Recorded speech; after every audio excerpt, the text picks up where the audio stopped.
Hey everyone, welcome back. Tonight we're building in our Minecraft world while I tell you about someone whose fiance's bachelor party left behind a video that changed absolutely everything. Before we get started, I want to give a quick shout out to everyone who's been showing up, commenting, and supporting the channel. Seriously, thank you. You're the reason these stories are worth sharing. So imagine this, you're just days away from your wedding, feeling confident, excited, and maybe a little stressed when suddenly you get a message that turns your entire world upside down.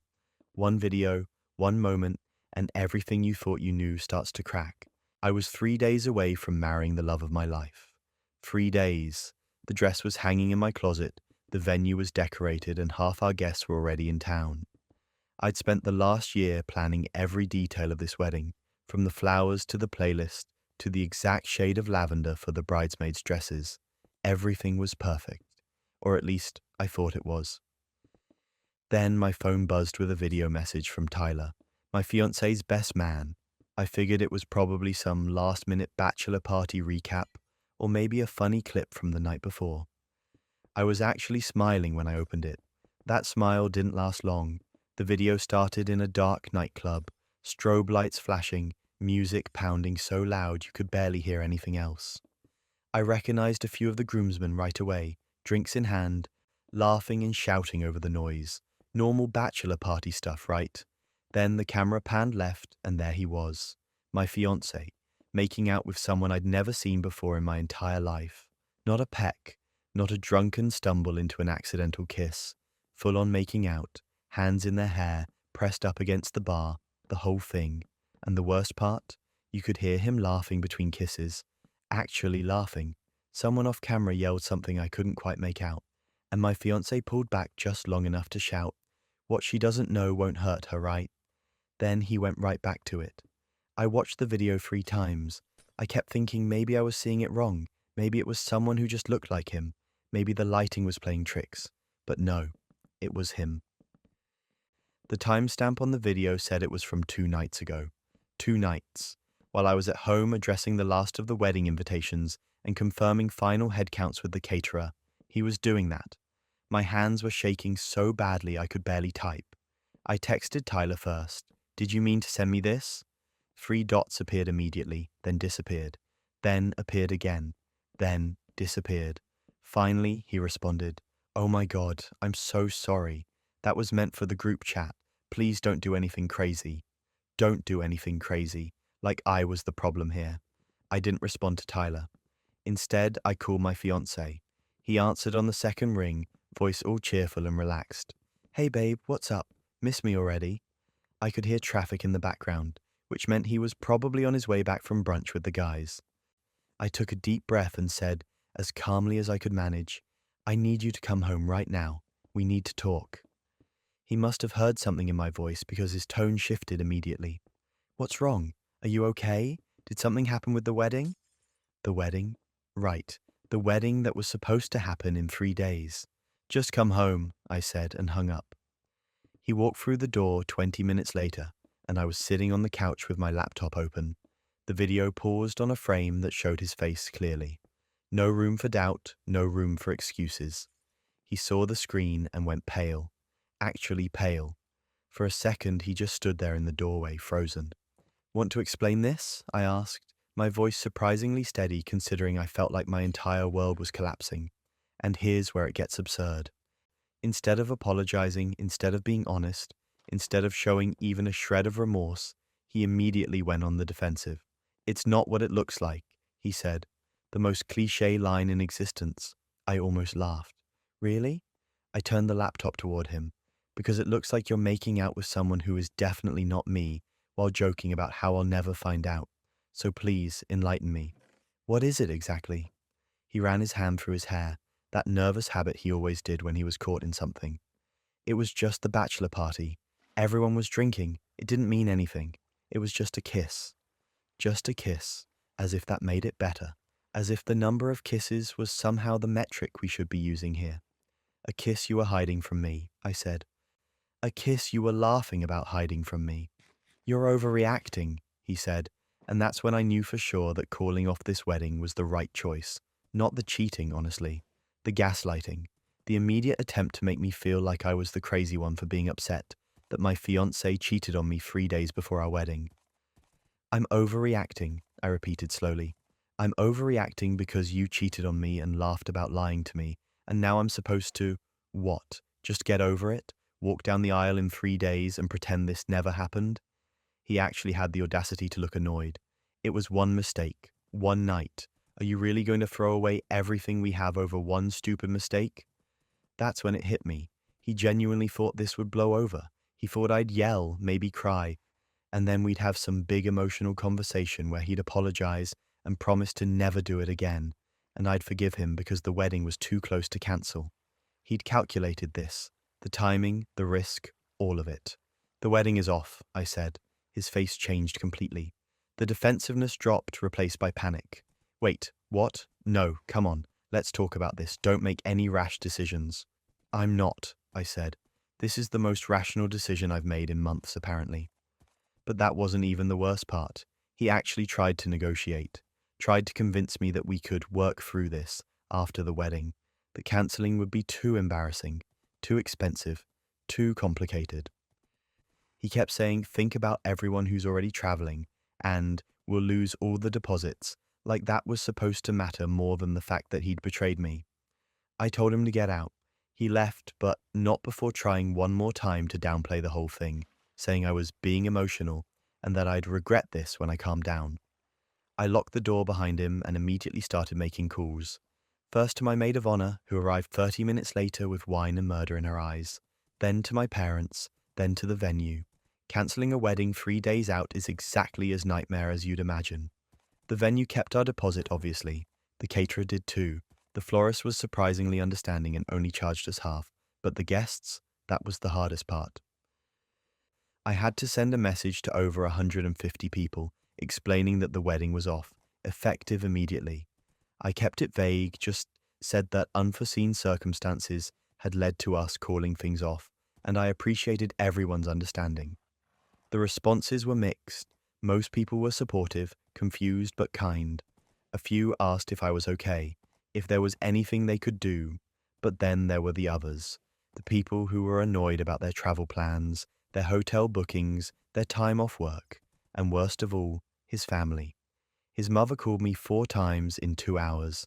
I didn't answer. She left voicemails that started sympathetic and ended accusatory.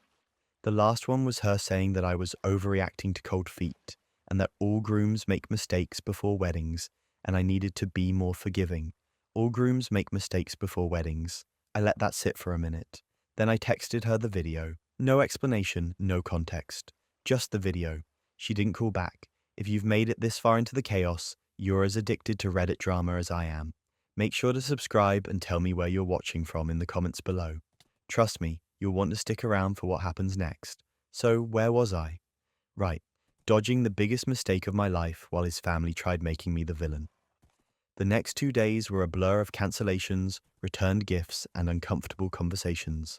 My ex kept texting, alternating between apologies and anger. One minute he'd say he was sorry and wanted to fix things. The next he'd call me cold and unforgiving. I blocked him after he sent a message saying I was ruining his life over nothing. Then came the breaking point. He started posting on social media. Vague posts about toxic relationships, about how some people can't handle mistakes, about being blindsided by someone's true nature. He framed himself as the victim.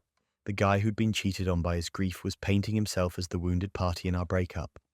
His friends jumped in to support him, leaving comments about how he deserved better, how he dodged a bullet. People who knew exactly what he'd done were publicly backing his narrative. It was surreal. I screenshot everything just in case, but I didn't engage.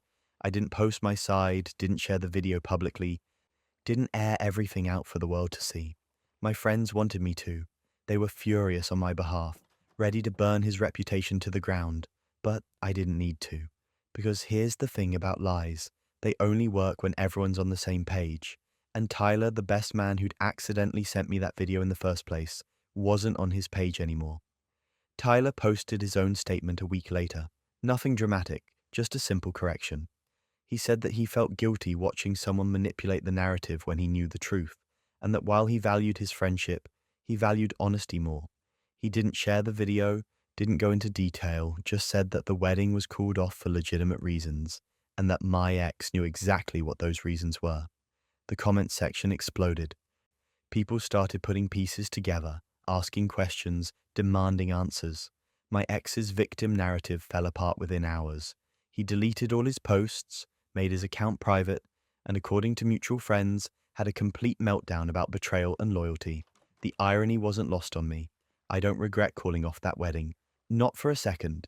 Yeah, I lost deposits. Yeah, it was embarrassing. Yeah, I had to have some really uncomfortable conversations with family and friends. But I didn't marry someone who would cheat on me 3 days before our wedding and then try to gaslight me into thinking I was overreacting. I didn't marry someone who valued his image more than my trust, who would lie to my face while his friends backed him up, who would play victim when he got caught. Sometimes the trash takes itself out, and sometimes you have to cancel a wedding to make sure it stays out. 3 days before was cutting it close, but better 3 days before than 3 days after. Better a cancelled wedding than a planned divorce. And honestly, I'm doing great now. Better than great. I took the money I would have spent on a honeymoon and went on a solo trip instead. I reconnected with friends I'd neglected during wedding planning. I started therapy, worked through the betrayal, figured out what I actually wanted from a partner instead of just accepting what I thought I was supposed to want. My ex is still out there somewhere, probably telling people his version of events where he's the good guy. I don't care anymore. I know what happened. The people who matter know what happened. And I'm not spending the rest of my life with someone who thinks just a kiss is an acceptable excuse for breaking my trust. But you know what's even worse than a cheating fiancé? Finding out the person you share your life with has been living a completely separate one. I was looking for the TV remote when I found it. My hand went between the couch cushions, feeling around for that stupid remote we were always losing, and instead I pulled out a phone I'd never seen before. Not our usual brands, not a model either of us owned. Just sitting there, wedged deep in the cushions like someone had shoved it there in a hurry. I held it up when my partner walked into the room. "Hey, whose phone is this?" They glanced over and I swear something flickered across their face, just for a second. Then they shrugged. "Oh, that old thing? I thought I threw that out. It's broken, been dead for like a year." A year. That's what they said. A year. Here's the thing though. I'm not the most tech-savvy person in the world, but I know what a dead phone looks like. This one had a little LED light blinking at the top, the kind that means you have notifications waiting, the kind that means the phone is very much not dead. "It's blinking," I said. "Yeah, it does that sometimes even when it's broken. Don't worry about it. Just toss it." Something about the way they said it, so casual, so dismissive, made me pause. Why would you keep a broken phone wedged in the couch for a year? Why wouldn't you actually throw it out? And why was there this weird edge to their voice? Like they were a little too eager for me to just forget about it. I didn't toss it. I waited until they left for work the next morning, and then I plugged it in. The screen lit up immediately. Full battery. Not broken. Not even close. There was no lock screen, which should have been my first red flag that something was very wrong. Who doesn't lock their phone? It opened straight to the home screen, and there were dozens of unread messages. I tapped the messaging app, and my stomach dropped. The most recent conversation was with someone named Alex. The preview showed a message from 3 days ago. 3 days, not a year. 3 days. I opened it. The messages went back 8 months. 8 entire months of conversations I knew nothing about. Good morning texts, good night texts, inside jokes, plans to meet up. And then, about 4 months in, the tone shifted. The messages got romantic, flirty, explicit. I felt like I was going to be sick. I scrolled through, hands shaking, barely able to process what I was reading. There were photos, dozens of them. My partner and Alex at restaurants I recognized. That Italian place downtown where my partner said they'd had a work dinner. That coffee shop where they'd claimed to be meeting a client. That park where they'd supposedly gone for a walk to clear their head after a stressful day. Every single excuse, every late night, every weekend work emergency. It was all there, documented in photos, with timestamps and locations that lined up perfectly with the lies I'd been told. But that wasn't even the worst part. As I kept scrolling, I found calendar screenshots. My partner had been keeping a separate calendar, color-coded and detailed, tracking when I'd be out of town, when I'd be working late. when I'd be busy with friends. They'd planned around my schedule, optimized their betrayal for maximum efficiency. There were even notes, actual notes about what excuses they'd used and when, so they wouldn't accidentally repeat themselves or contradict their own lies. Told them client dinner Tuesday on one date. Said working late on the Johnson project on another. It was methodical, calculated, not a mistake or a moment of weakness. This was deliberate, sustained, organized deception. I screenshot everything, every message, every photo, every calendar entry, every note. I went through 8 months of evidence and documented all of it. My hands steadier now because I was running on pure adrenaline and rage. Then I emailed everything to myself. Twice, just to be sure. When my partner came home that evening, I was sitting on the couch with both phones in front of me, theirs and the backup. "We need to talk," I said. They saw the phones and froze, actually froze in the doorway, keys still in hand. The color drained from their face. "Where did you get that?" Not what's wrong or what's going on. Just where did you get that? Because they knew exactly what was on it. "The couch," I said calmly. "Where you left it. Want to revise your story about it being broken and a year old? And here's where it gets absurd. Instead of coming clean, instead of apologizing, instead of showing any remorse whatsoever, they lunged for the phone.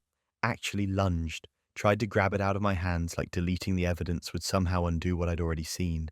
I pulled it back. Already screenshot everything and emailed it to myself. "So you can relax." Their face went from pale to red. "You had no right to go through my private messages." The audacity of that statement almost made me laugh. "Your private messages? You mean the ones you were hiding in a secret phone that you lied about? Those private messages?" "It's not what it looks like," they said, and I genuinely couldn't believe they were going with that line. I had 8 months of evidence, photos, explicit texts, a color-coded calendar of deception. What else could it possibly look like? "Really?" I pulled up one of the photos on my own phone, one I'd emailed to myself. "Because it looks like you and Alex at Luigi's. The same night you told me you were working late on a presentation. Remember, I made you dinner and left it in the fridge because you said you'd be home around 10. You came home at midnight smelling like wine." They had no response to that, just stood there, mouth opening and closing, like they were trying to find words that didn't exist. 8 months, I said. "You've been doing this for 8 months, and you know what the really impressive part is? The planning, the fake calendar, the notes about which lies you'd already told me. That takes commitment." "I can explain," they started, but I held up my hand. "Don't. Honestly, just don't. I don't want to hear whatever explanation you've rehearsed. I don't want to hear that it didn't mean anything, or that you were confused, or that you made a mistake. You made hundreds of mistakes, deliberate, calculated, organized mistakes. They tried anyway. Told me it started as just friendship and evolved into something they didn't expect. That they'd been planning to end it but didn't know how. That they still loved me and wanted to make it work. The usual script people follow when they get caught. I let them talk themselves out, and then I said, "I'm moving out. Wait, let's talk about this. We can go to counseling. We can work through this." "No," I said simply, "we can't. Because here's the thing. I could maybe get past the cheating. People make mistakes. People get confused. People do stupid things. But the lying, the elaborate, sustained, calculated lying, the secret calendar, the notes tracking your own deception, that's not a mistake. That's a choice you made every single day for 8 months." Then came the breaking point. I didn't just want to leave. I wanted the people who supposedly cared about me to know what had happened. I wanted their parents, who'd always treated me like family, to understand why I was walking away. So I sent them the evidence too. Not all of it, just enough. A few screenshots, a couple of photos, an explanation of what I'd found. Their mom called me within an hour. I thought she'd be shocked, sympathetic, apologetic on her child's behalf. Instead, she said, "I'm sorry you found out this way." This way. Not, "I'm sorry this happened." Not, "I'm sorry my child betrayed you." "I'm sorry you found out this way." "You knew?" I asked, even though the answer was obvious from her tone. "We suspected something was going on," she admitted, "but it wasn't our place to say anything." Their father got on the phone, same energy. "We thought you two would work it out. We didn't want to interfere." I hung up on them. Then I called my own parents, my friends, anyone who might have known and not told me. Turned out 3 of our mutual friends had known for months. They'd seen my partner with Alex around town, assumed I knew, or worse, thought it wasn't their business to tell me. Everyone knew except me, the person it actually affected, the person who deserved to know. I was the last to find out about my own relationship falling apart. I moved out within a week. My partner tried to stop me, tried to convince me to stay and work things out. But I was done. I packed up my stuff while they were at work, left my key on the counter, and blocked their number. Then I blocked their parents, their siblings, the mutual friends who'd known and said nothing, anyone who protected the lie or chosen their comfort over my right to know the truth. People thought I was overreacting, cutting people off too harshly, being unforgiving. But here's what they didn't understand. It wasn't just about the cheating. It was about the realization that I'd been living in a completely different reality than everyone else around me. They all knew the truth, and they all decided I shouldn't. They made that choice for me, decided I was better off being lied to, that their relationship with my partner or their own discomfort was more important than my ability to make informed decisions about my own life. That backup phone sitting in the couch cushions was more honest with me than any of them had been. I'm doing better now. It took time. Therapy helped. So did the distance. I built a new life with people who actually respect me enough to tell me the truth, even when it's uncomfortable, even when it's hard. My ex tried reaching out a few times from different numbers, different email addresses, always the same message. They made a mistake. They want another chance. They've changed. I never responded. There's nothing left to say to someone who spent 8 months carefully, methodically betraying you, and then acted surprised when you didn't want to stick around for month 9. The backup phone is in a drawer somewhere. I kept it, not because I want to dwell on what happened, but because sometimes I need to remind myself that I'm not crazy, that it really was as calculated as I remember, that trusting my instincts when something feels off is always the right call. Sometimes betrayal doesn't come from a partner, though. Sometimes it comes from the family you've known your entire life, hiding something that rewrites your whole existence. I was 28 years old when I decided to do one of those DNA ancestry tests. You know the kind, the ones that tell you what percentage Irish or Scandinavian you are, maybe connect you with some distant third cousins you'll never actually meet. It seemed fun, harmless even. My friends had been doing them and sharing their results, laughing about unexpected percentages and debating whether the science was even accurate. So I ordered a kit, spit in a tube, mailed it off, and basically forgot about it for 6 weeks. When the results came back, I logged in expecting to see a pie chart of my ethnic background, and maybe a few DNA matches to people I'd never heard of. What I got instead was a message saying I had a close family match, a parent or sibling level match. I clicked on it curious, figuring it would be one of my parents who'd secretly taken the test too, or maybe my younger brother. The name on the match was Sarah, my sister Sarah, except the relationship label didn't say sibling. It said parent-child. I stared at the screen for a solid minute, convinced there had been some kind of mistake, some glitch in the system. I refreshed the page. The label stayed the same, parent-child. My brain couldn't process it. Sarah was my sister. She was 13 years older than me, yeah, but she was my sister. We'd grown up in the same house, had the same parents, celebrated birthdays and holidays together. This had to be wrong. I screenshot the results and sent them to Sarah with a message that just said, I think the DNA site messed up. She responded in less than a minute. Can you call me? Please? The way she said please made my stomach drop. That wasn't the response of someone who thought it was a funny mistake. I called her immediately and she answered on the first ring. Her voice was shaking when she said hello. The results aren't wrong, she said before I could even ask. We need to talk. Can you come over? I drove to her apartment in a daze, running through every possible explanation in my head. Maybe I was adopted and she knew about it. Maybe there was some weird family secret about IVF or sperm donors. I was grasping at anything that made sense, anything that didn't lead to the conclusion that was slowly forming in the back of my mind. Sarah opened the door looking like she hadn't slept in days. Her eyes were red, and she had that expression people get when they've been dreading a conversation for years. We sat down on her couch and she took a deep breath. You're my daughter, she said. Just like that. No build-up, no easing into it. I got pregnant when I was 15. Mom and Dad raised you as their own. I've been your sister your whole life, but biologically, I'm your mother." The room tilted. Everything I thought I knew about my family, about my identity, about my entire life just collapsed. I couldn't speak. I couldn't even think. Sarah kept talking, explaining through tears how she'd been a sophomore in high school, how terrified she'd been, how my grandparents, who I'd known as mum and dad, had decided the best solution was to raise me themselves. Keep it in the family, avoid the scandal, give Sarah a chance at a normal life. "I wanted to tell you so many times," she said.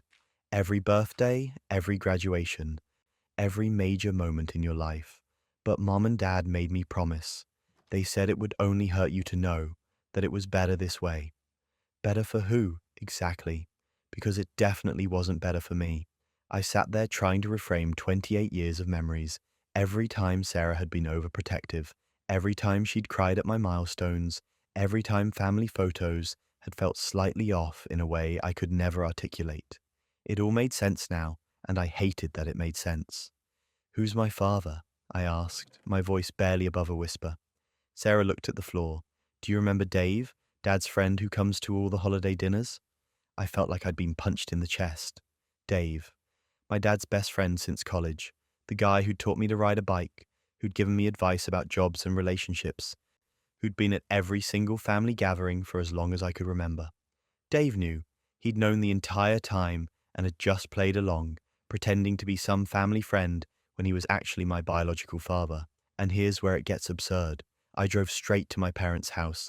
When I say parents, I mean the people who raised me, my grandparents. I walked in without knocking, something I never did, and they both stood up from the dinner table looking startled. "When were you planning to tell me?" I asked. No greeting, no small talk. "When exactly were you going to mention that Sarah is my mother?" My mum, my grandmother, whatever I was supposed to call her now, burst into tears immediately. My dad's face went red, that angry red that meant he was about to start yelling. "Who told you?" he demanded. Not an apology, not an explanation, just anger that I'd found out. "A DNA test told me," I said. "You know, one of those things people do for fun, not expecting to find out their entire life is a lie." "We did what was best for everyone," he said, his voice rising. "Sarah was a child. She couldn't raise a baby. We gave you a good home, a good life. You should be grateful, not throwing it back in our faces." Grateful. I was supposed to be grateful for 28 years of lies, for growing up calling my mother my sister, for having my biological father pretend to be some casual family friend, for every relative, every family friend, everyone who'd ever known the truth, just going along with it, like I was too fragile or too stupid to handle reality. "You're ruining everything," my dad continued. "We built this family, gave you everything, and now you're going to destroy it all because you couldn't just leave well enough alone." My mum was still crying, reaching for me, trying to explain through sobs that they'd only wanted to protect me, that they'd loved me like their own, that it didn't change anything, but it changed everything, every single thing. I left without another word. I couldn't stand to be in that house another second, surrounded by pictures of a family that had never actually existed the way I thought it did. On the drive home, I called Dave. He answered cheerfully, asking how I was doing, completely unaware that I knew. "Sarah's my mother," I said, "which makes you my father. Want to explain why you've been lying to me my entire life?" The silence on the other end of the line was deafening. Then he sighed, this long, exhausted sigh, and said, "I wanted to tell you. I've wanted to tell you for years, but it wasn't my secret to tell. Wasn't his secret to tell. He was my father, and somehow he'd convinced himself that he didn't have a right to tell me the truth about my own existence." He started explaining, trying to justify it, talking about how young he and Sarah had been, how complicated it all was, how everyone had agreed this was the best solution. I hung up on him mid-sentence. I was done listening to explanations that were really just excuses, done hearing about how hard this had been for everyone, except apparently me, the person who'd been lied to for nearly 3 decades. But that wasn't even the worst part. Over the next few days, I started reaching out to extended family, trying to figure out who else knew. Turns out everyone knew. My aunts, my uncles, my cousins who were old enough to remember, the neighbors we'd had growing up, Sarah's friends from high school. It wasn't even a well-kept secret. It was just a secret kept from me. Family gatherings suddenly made sense in the worst way possible. Why certain relatives had always been weird around me. Why conversations would stop when I entered a room. Why Sarah had never dated seriously or had kids of her own. She'd already had a kid, me, and she'd watched from the sidelines while someone else raised me, playing the role of cool older sister while probably dying inside. I confronted her about it, asked her how she could stand it, how she could watch me call someone else mom for 28 years. She said it nearly killed her, especially when I was little, and would run past her to hug our mom. Her mom, I don't even know what to call these people anymore. She said she'd go home after family dinners and cry for hours, but she'd made a promise, and she'd kept it, even though it destroyed her. Part of me wanted to feel bad for her. She'd been 15, a kid herself, pressured into a decision that haunted her for decades, but the anger was too strong. She'd had chances to tell me, so many chances. Every time I'd complained about my parents being too strict, every time I'd talked about how different I was from them, every time I'd wondered why I didn't quite fit in the family dynamic. She could have told me. She chose not to. The family started fracturing almost immediately. My younger brother, who actually was my uncle, I guess, took my side. He was furious that he'd been lied to as well, that he'd grown up not knowing his real relationship to me. Some of the extended family tried to defend my parents, saying they'd done what they thought was right, that times were different back then, that I needed to be more understanding. Understanding. They wanted me to be understanding about being lied to for my entire life, about my identity being a family-wide conspiracy, about every person I trusted keeping the same massive secret from me. I cut contact with most of them. My parents, Sarah, Dave, the relatives who'd known and said nothing. I kept in touch with my brother and a couple of cousins who were genuinely apologetic and admitted they should have told me years ago, but the rest, I was done. Sarah kept trying to reach out, sending long emails about how she'd always loved me, how she'd tried to be there for me in whatever way she could, how she'd hoped I'd understand someday. I didn't respond. I couldn't. Every time I thought about forgiving her, I'd remember another moment from my childhood that had been a lie, another hug that had meant something different to her than it had to me, another milestone she'd celebrated while knowing a truth I didn't. The damage was permanent. You can't unknow something like this. You can't go back to seeing your family the way you used to. Every memory was tainted now, recontextualized with information that changed everything. I started therapy. Had to, really, because processing this level of betrayal isn't something you can do alone. My therapist kept using words like grief and identity crisis, and she wasn't wrong. I was grieving the family I thought I had, the life I thought I'd lived, the person I thought I was. Sometimes people ask if I regret doing the DNA test, if I wish I'd never found out. The answer is no. Living a lie, even a comfortable one, isn't really living. I deserve to know the truth about my own existence, even if that truth was messy and painful and complicated. But I won't pretend it doesn't hurt. It hurts every day. It hurts when I see families being honest with each other. It hurts when I think about how many people chose to protect a secret instead of protecting me. It hurts knowing that the people who were supposed to love me most thought lying was an acceptable way to show that love. I'm building a new life now, one based on truth instead of carefully maintained fiction. It's smaller, lonelier, but it's real. And that has to be enough. Family secrets can definitely wreck you, but wait until you hear what happened when a friendship I thought was solid turned out to be built on carefully documented lies. I need to be honest with you. For 3 years, my own family thought I was a thief, a cheater, and a manipulator. 3 entire years. And the person responsible for that? My cousin Emma. Sweet, charismatic, always smiling at family dinners Emma. It started small, the way these things always do. A comment here, a concerned whisper there. Emma would pull aunts aside at family gatherings and say things like, "I'm really worried about her, she's been acting strange," or "I probably shouldn't say anything, but I heard something troubling." She had this way of presenting lies as reluctant truth, like she was burdened by having to share such painful information. The first rumor I caught wind of was that I'd stolen money from our grandmother. Our grandmother, who I visited every Sunday, who I helped with groceries and doctor's appointments, who I genuinely loved spending time with. According to Emma's version of events, I'd been slowly siphoning money from Grandma's accounts, taking advantage of her trust. The accusation was so absurd, I actually laughed when my mum first brought it up. Obviously, that's not true, I told her. Where would Emma even get that idea? My mum looked uncomfortable. Well, she seemed pretty sure. She said she'd seen some bank statements. Bank statements she'd seen. Bank statements that didn't exist. But Emma said it with such conviction, such concern in her voice, that people started to wonder. Maybe there was something to it. Maybe I wasn't who they thought I was. Then came the college cheating allegations. Emma told people I'd paid someone to write my papers, that my degree wasn't legitimate, that I'd somehow scammed my way through 4 years of university. Never mind that I'd made the dean's list multiple times, or that my professors knew me by name. Emma's story was more interesting than the truth, and she told it well. The job accusations were the final touch. According to Emma, I hadn't earned my position at work through merit but through manipulation. She implied I'd slept my way into promotions, backstabbed colleagues, lied on my resume. She created this entire narrative where I was essentially a con artist, skating through life on deception. And people believed her. Not everyone, but enough. Enough that I started noticing the change at family events. Conversations would stop when I entered a room. Invitations started coming less frequently. When I did show up, there was this tension, this distance. Relatives who used to hug me would give these tight, polite smiles instead.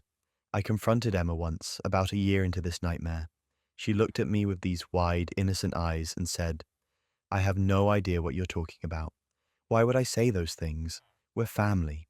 She said it so convincingly that for a second I questioned whether I'd imagined the whole thing, but I hadn't.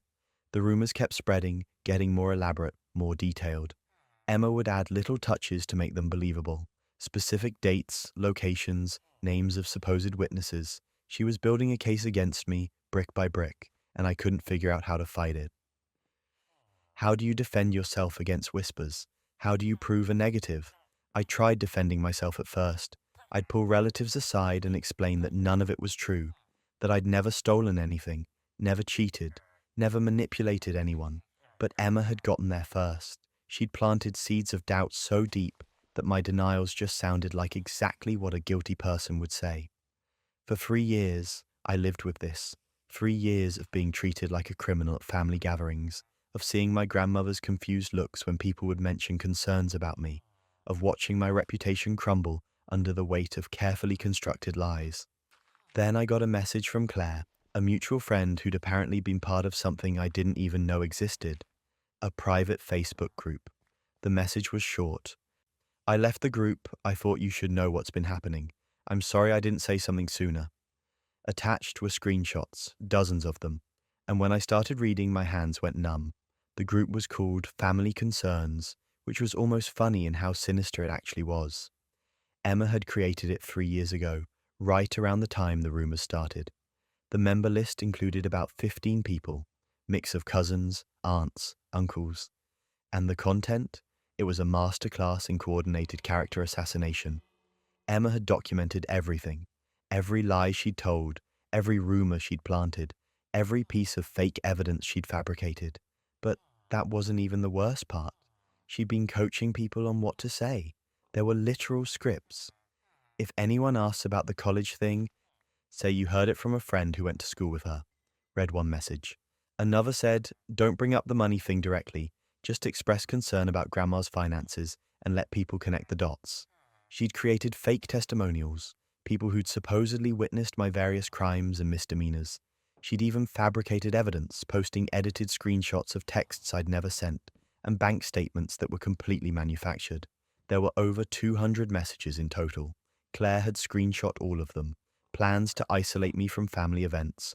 Discussions about who was on board with the narrative and who needed more convincing. Celebrations when someone new started believing the lies. One message made me physically ill. Emma had written, "The key is consistency. If we all tell the same story, eventually it becomes the truth. She can't fight all of us." She'd turned destroying my reputation into a group project, and people had participated. People I'd known my entire life had actively worked to turn the family against me. I sat with those screenshots for 2 days, just processing. The betrayal wasn't just Emma anymore, it was all of them. Every person in that group had chosen to be part of this, had actively participated in spreading lies about me. Then I got angry. Not the hot, explosive kind of angry, the cold, calculated kind, the kind that makes spreadsheets.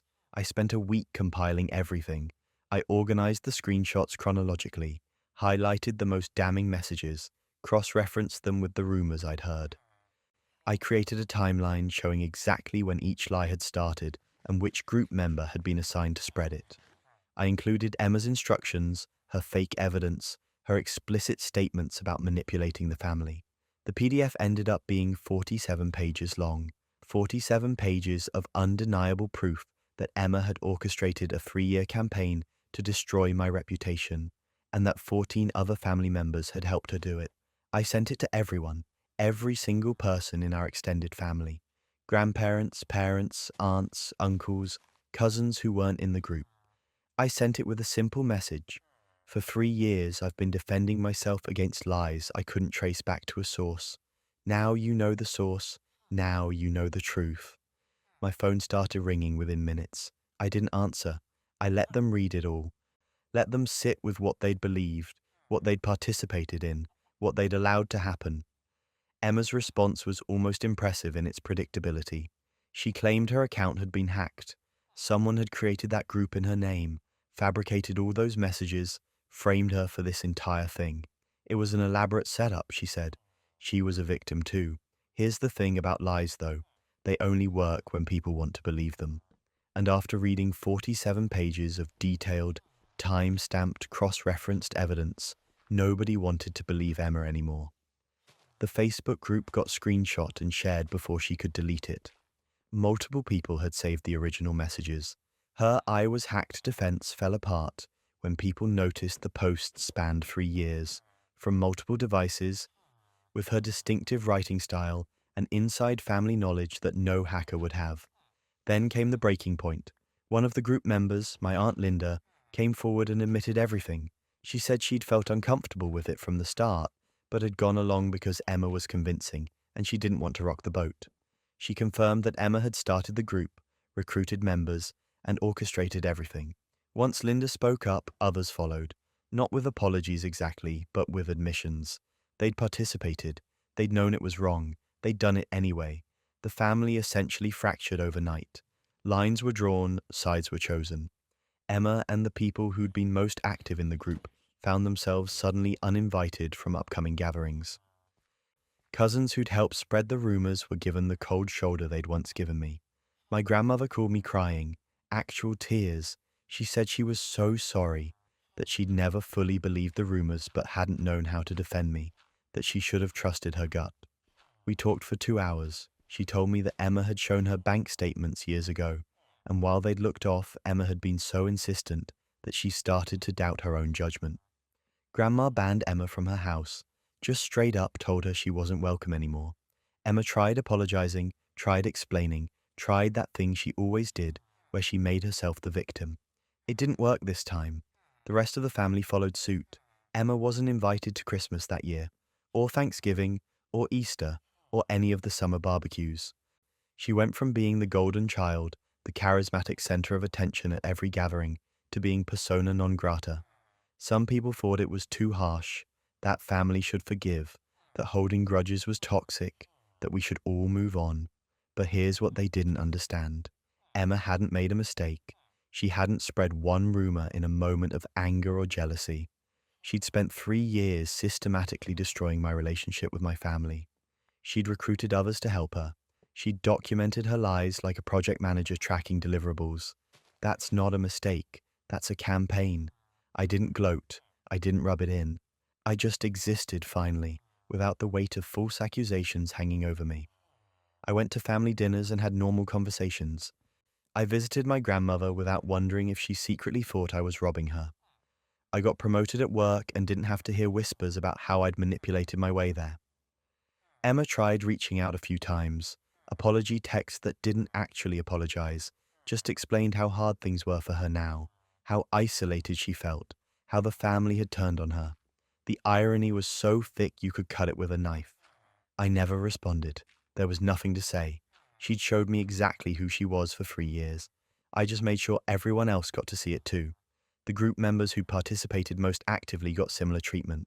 Not from me, I didn't have to do anything. The family did it themselves. Once people saw the screenshots, saw the planning, saw how calculated it all was, they couldn't unsee it. Trust, once broken that thoroughly, doesn't just repair itself. Some of them apologized to me directly. Those apologies range from genuinely remorseful to obviously self-serving. I accepted them all with the same neutral politeness. I wasn't interested in punishing people. I just wanted the truth out there. The best part, if there can be a best part to something like this, was watching my reputation rebuild itself. People who'd been distant started warming up again. Relatives who'd believed the rumors apologized and explained they'd just been confused by how consistent everyone's stories were. That's what Emma had counted on. Consistency equals credibility. But evidence beats consistency every time. I'm not going to pretend everything went back to normal. It didn't. Some relationships were damaged beyond repair. Some family members still keep their distance, whether from guilt or lingering doubt or just discomfort with the whole situation. And honestly, I'm okay with that. I learned who had my back and who was willing to destroy me based on coordinated rumors. Emma's last attempt at contact was about 6 months after everything came out. She sent a long email explaining that she'd been jealous, that she'd felt overshadowed, that she'd made terrible choices and wanted to make amends. It almost sounded sincere. Almost. Then I noticed she'd CC'd half the family on it. She was still playing for an audience, still trying to control the narrative. Even her apology was strategic. I deleted it without responding. These days, family gatherings are actually pleasant. I show up, I enjoy myself. I leave without wondering what lies are being spread behind my back. Emma's name comes up occasionally, usually when someone expresses surprise that she's still not invited to things. The conversation moves on quickly. Sometimes the best revenge is just giving someone enough rope to hang themselves. Emma built her own gallows with that Facebook group. All I did was make sure everyone could see the construction plans. Speaking of people who thought they were safe behind screens, let me tell you about the friend group that didn't realize technology could expose exactly what they were planning. I lent my friend Jake my old tablet before he left for a weekend trip. He'd dropped his phone in a lake, classic Jake move, and needed something to stay connected until his replacement arrived. I figured why not, I barely used the thing anymore. And we'd been friends since college. What's mine is yours and all that. 3 days later, I was making coffee when the tablet lit up on my kitchen counter. A notification. Then another. Then a whole stream of them. All iMessage notifications. I almost ignored it, figured it was just Jake's conversations coming through. But then I saw the group chat name in the preview. Operation Dropout. That made me pause. I picked up the tablet and unlocked it. Jake had forgotten to sign out of his iMessage, and everything was syncing directly to my device. The group chat was active, messages coming in rapid fire, and I wasn't in it, but it was clearly about me. The most recent message was from Emma. Honestly, I think we just start phasing him out. It's not mean if we do it slowly. Phasing me out. Like I was some project they needed to sunset. Some outdated app they were ready to delete. I scrolled up, my coffee forgotten, steam rising from the mug, while I read through months of messages I was never supposed to see. They'd created this group chat specifically to discuss whether to keep me in the friend group. There was literally a voting system. A poll with thumbs up and thumbs down, reactions next to my name. The reasons they listed made my stomach turn. Too negative lately, from Marcus. Kind of boring, doesn't match our energy anymore, from Sarah. Always complaining about work, brings down the vibe, from Emma again. Jake, the guy whose tablet I was reading this on, had contributed, I don't know, maybe we just grew apart? He's not really fun anymore. Not fun anymore. I'd been dealing with my mum's cancer treatment for 6 months. Yeah. Maybe I hadn't been the life of the party. Maybe I'd vented about my job a few times because I was stressed about medical bills. Maybe I'd been a little quieter, a little more withdrawn because I was exhausted from hospital visits and trying to keep everything together. And their response was to vote me out like I was on some reality show. But that wasn't even the worst part. As I kept scrolling, I found the really calculated stuff. They'd been planning events specifically around my schedule, choosing times they knew I couldn't make it, so they could later claim I was always unavailable. There were screenshots of my work calendar that someone had access to, probably from when we'd shared calendars for a group trip last year. He works late Thursdays, so let's do game night then, from Marcus. He mentioned visiting his mom on Saturday, perfect time for brunch, from Sarah. They were engineering my exclusion, manufacturing evidence that I was the one pulling away, that I was too busy for them, when really they were just making sure I couldn't participate. The messages went back 4 months, 4 entire months of this group chat existing, of them discussing me behind my back, voting on whether I was worth keeping around, plotting how to ease me out without looking like the bad guys. And the whole time, to my face, they'd been acting normal, inviting me to things they knew I couldn't attend, sending sympathetic messages when I had to cancel, playing the part of supportive friends while actively conspiring to drop me. I screenshot everything, every message, every poll, every calculated scheduling conversation. The entire 4 month history of Operation Dropout, saved to my camera roll. My hands were shaking, but I was methodical about it, documented everything. Then I opened our main group chat, the one I was actually in, the one where they all pretended we were still close friends. I uploaded the screenshots, all of them, in one long thread. Then I typed out a message. Saw this on Jake's tablet. No hard feelings, I'm out. I hit send and immediately left the group chat. Then I blocked all of them, every single person who'd participated in Operation Dropout. I didn't wait for responses, didn't give them a chance to explain or apologize, or try to spin it into something less awful than it was. My phone started ringing within 30 seconds. Jake. I declined the call. It rang again. Emma this time. Declined. Text messages started pouring in, the notifications lighting up my screen even though I couldn't see the content since I'd blocked them. I could see them in my notification previews though, enough to get the gist. Please let me explain. It wasn't what it looked like. We were just venting, we didn't mean it. You're taking this out of context. Can we please talk about this? The audacity of just venting when they'd literally created a voting system and coordinated a months-long campaign to exclude me without having to take responsibility for it. That's not venting, that's plotting. Sarah tried calling from a different number. I recognized her voice when I answered out of curiosity. Please, you have to understand. We were just frustrated sometimes. Friends complain about each other. That's normal. You're blowing this way out of proportion. You scheduled events specifically when I couldn't come so you could claim I was too busy, I said, my voice calmer than I felt. You voted on whether to keep me around. You called it Operation Dropout. That's not normal friend stuff, Sarah. That's calculated exclusion with a PR strategy attached. We would have never actually gone through with it, she said. It was just talk. We care about you. You have a funny way of showing it, I said and hung up. Marcus showed up at my apartment that evening. I watched through the peephole as he knocked, calling my name, asking me to please just talk to him. I didn't open the door. After 10 minutes, he left. The thing is, I'd already been feeling the distance. I'd noticed the pattern of invitations that never quite worked with my schedule. I'd felt the shift in energy when we did manage to hang out, like I was imposing on some inside joke I wasn't part of anymore. But I'd blame myself, thought I was being paranoid, reading too much into things, letting stress make me suspicious. Turns out my gut was right, I wasn't paranoid.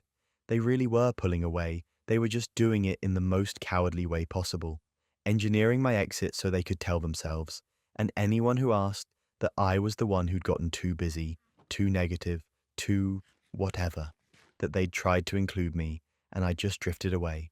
This is where patience finally snapped.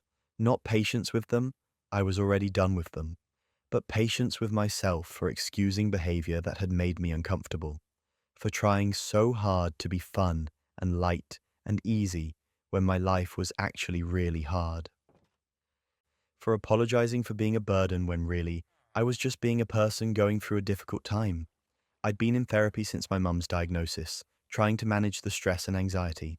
I brought the screenshots to my next session, and my therapist looked at them with this expression that was part sympathy, part anger on my behalf.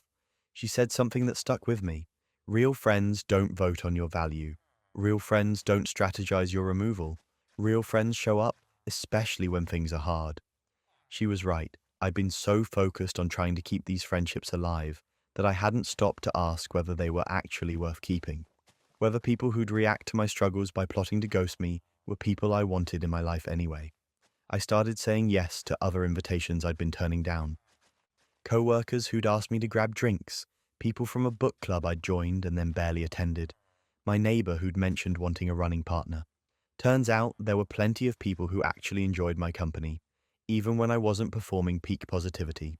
Within a month, I had plans most weekends, real plans, with people who knew what I was dealing with and didn't hold it against me. People who asked about my mum and actually wanted to hear the answer. People who understood that sometimes life is heavy and friendship means helping carry that weight, not voting on whether it's too much trouble. Jake tried one last time, sending me a letter since I'd blocked him everywhere digital. It was 3 pages of apologies and explanations, basically saying he'd gotten caught up in group dynamics and didn't know how to push back, that he valued our friendship and wanted to make it right. I threw the letter away without finishing it, not because I was holding a grudge, but because I genuinely didn't care anymore. The anger had faded into something more like indifference. These people had shown me exactly who they were when things got difficult, and I believed them. There was nothing left to salvage. Looking back, finding that group chat was probably the best thing that could have happened. It gave me clarity, showed me the truth instead of letting me waste more time on people who were already halfway out the door, saved me from months or years of slow exclusion and self-doubt. I'm doing better now. My mum's in remission. My job situation improved. My social life is actually healthier than it's been in years, and I learned something valuable about the difference between friends who are there for the good times and friends who are just there. Period. You'd think coworkers would be smarter than friends when it comes to scheming, but this next person learned that hubris and technology don't mix well. I'd been working at the marketing firm for 3 years when I got the news that I was being considered for a senior position. It wasn't official yet, but my manager had pulled me aside and basically told me the role was mine if I wanted it. More responsibility, better pay, actual influence on company direction. I was thrilled. I called my parents, told my friends, started mentally planning what I'd do with the extra income. Melissa, my coworker, congratulated me when she heard. Big smile, warm hug, said she was so happy for me. We'd started around the same time, worked on adjacent teams, had always been friendly. Not best friends, but solid work friends. The kind of people who'd grab coffee together or vent about difficult clients. I had no reason to think she'd be anything but supportive. Then weird things started happening. Small things at first. Files I'd saved would disappear from the shared drive. I'd spend an hour looking for a presentation I knew I'd uploaded, only to find it in the trash folder. I assumed it was a technical glitch, maybe some cloud sync issue. Our IT department wasn't exactly known for reliability. Then my boss called me into his office looking concerned. He said I'd missed a deadline for the Henderson account. I stared at him, completely confused, because I'd submitted that work 2 days early. I pulled up my emails to show him, and there it was, my submission with the timestamp. He looked relieved but also puzzled. Someone had told him I hadn't turned it in. He wouldn't say who. The rumors started after that. I'd hear through the office grapevine that people were questioning my work ethic, that I was slacking off, taking long lunches, not pulling my weight. None of it was true, but the whispers were there, subtle but persistent. I couldn't pinpoint where they were coming from, but I started noticing a pattern. Whenever Melissa was in a conversation group, the energy would shift when I walked up. Conversations would pause, resume with forced normalcy. I wasn't paranoid, something was definitely happening, but I couldn't prove it. Every incident was small enough to be explainable. Deniable. A deleted file could be an accident. A missed message about a deadline could be a miscommunication. Rumors were just office gossip, impossible to trace back to a single source. Melissa was good. She'd express concern about me to others, play the worried coworker. I'm just noticing she seems stressed lately. I hope everything's okay at home. Planting seeds of doubt while maintaining plausible deniability. If anyone had accused her directly, she could have acted shocked, hurt that anyone would think she'd do something like that. What happened next? Nobody saw it coming. Certainly not Melissa. It was a Tuesday morning. I was at my desk going through emails when our department's Slack channel exploded. Not with messages, but with reactions. Shocked faces, skull emojis, that popcorn gif people use when drama's unfolding. I clicked into the channel and saw a voice note posted by Melissa about 3 minutes earlier. The preview text just said voice message, but the reactions told me something was very wrong. I clicked play, and Melissa's voice came through my headphones, crystal clear. Okay, so here's the plan, she was saying, clearly talking to someone she thought was just Jenna, our mutual friend from the design team. The client loss is perfect timing. I'm going to tell David that she's been the main point of contact, and that her lack of attention is what cost us the account. I've been documenting every time she leaves her desk, so I'll say she's been making personal calls during work hours, totally checked out. I felt my stomach drop. She kept talking. And this is the best part. I'm going to suggest to HR that she might be going through something, that she seems unstable. Not in a mean way, more like concerned. That way, when they start looking into her performance, they're already primed to see problems. I've been practicing how to say it so it sounds genuine. There was a pause, and then she actually rehearsed it. Her voice shifted to that concerned, caring tone I'd heard her use before. I'm really worried about her. She's just not herself lately. I've noticed some erratic behavior, and I think she might need support, maybe even some time off to get herself together. The voice note was 2 minutes and 37 seconds long. In that time, Melissa laid out her entire strategy to sabotage my career and get me pushed out of the promotion, possibly out of the company entirely. She detailed months of planning, admitted to deleting my files, revealed that she'd been the one telling our boss I'd missed deadlines. She even laughed about how easy it had been to manipulate conversations to make me look bad. And she'd sent it to the entire department Slack channel, 47 people, including our director, our HR manager, and the VP of our division. The realization must have hit her at the same moment it hit me, because a second later, a message appeared. OMG, please delete that. Wrong chat. Please. Then another. That was meant for Jenna privately. Please don't listen. Too late. Way too late. Screenshots were already being taken. People were already forwarding it to others who weren't in the channel. The cat wasn't just out of the bag, it was running wild through the entire office. My phone rang. HR. They asked me to come to a conference room immediately. When I got there, the HR director and my boss were already waiting, both looking somewhere between horrified and furious. Not at me, at what they'd just heard. They asked me if I'd experienced any of what Melissa had described doing in the voice note. I told them everything. The deleted files, the false deadline accusations, the rumors. Things I'd noticed but couldn't prove. Now I didn't need to prove it. Melissa had provided a full confession, in her own words, with her own voice. We're handling this, the HR director said. I want you to know that none of this will affect your promotion consideration. In fact, given how you've handled this situation with professionalism, despite being actively sabotaged, I'd say your promotion is even more deserved. Melissa was fired before lunch. They called her in, played the voice note back to her with a witness present, and terminated her employment effective immediately. I watched from my desk as she packed up her things, security escort waiting by the door. She looked destroyed, and honestly, part of me almost felt bad. Almost. She tried to argue that it was a private conversation taken out of context, that she'd been joking, venting, not serious about any of it. But there's no context where I'm going to frame my coworker for a client loss and tell HR she's unstable is a joke, and the detailed planning, the admission of past sabotage, the rehearsed lines, that's not venting, that's premeditation. And here's where it gets absurd. Melissa actually tried to sue the company for wrongful termination. Her lawyer argued that the voice note was obtained illegally, that it violated her privacy. The case got dismissed so fast, I'm not sure the judge even finished reading the filing. The voice note was posted by Melissa herself to a company communication channel. There was no illegal obtaining of evidence. She'd literally documented her own misconduct and then distributed it to the entire department. HR sent a formal apology email to me, which felt surreal. They acknowledged that I'd been subjected to workplace sabotage, thanked me for my continued professionalism, and confirmed that my promotion was moving forward as planned.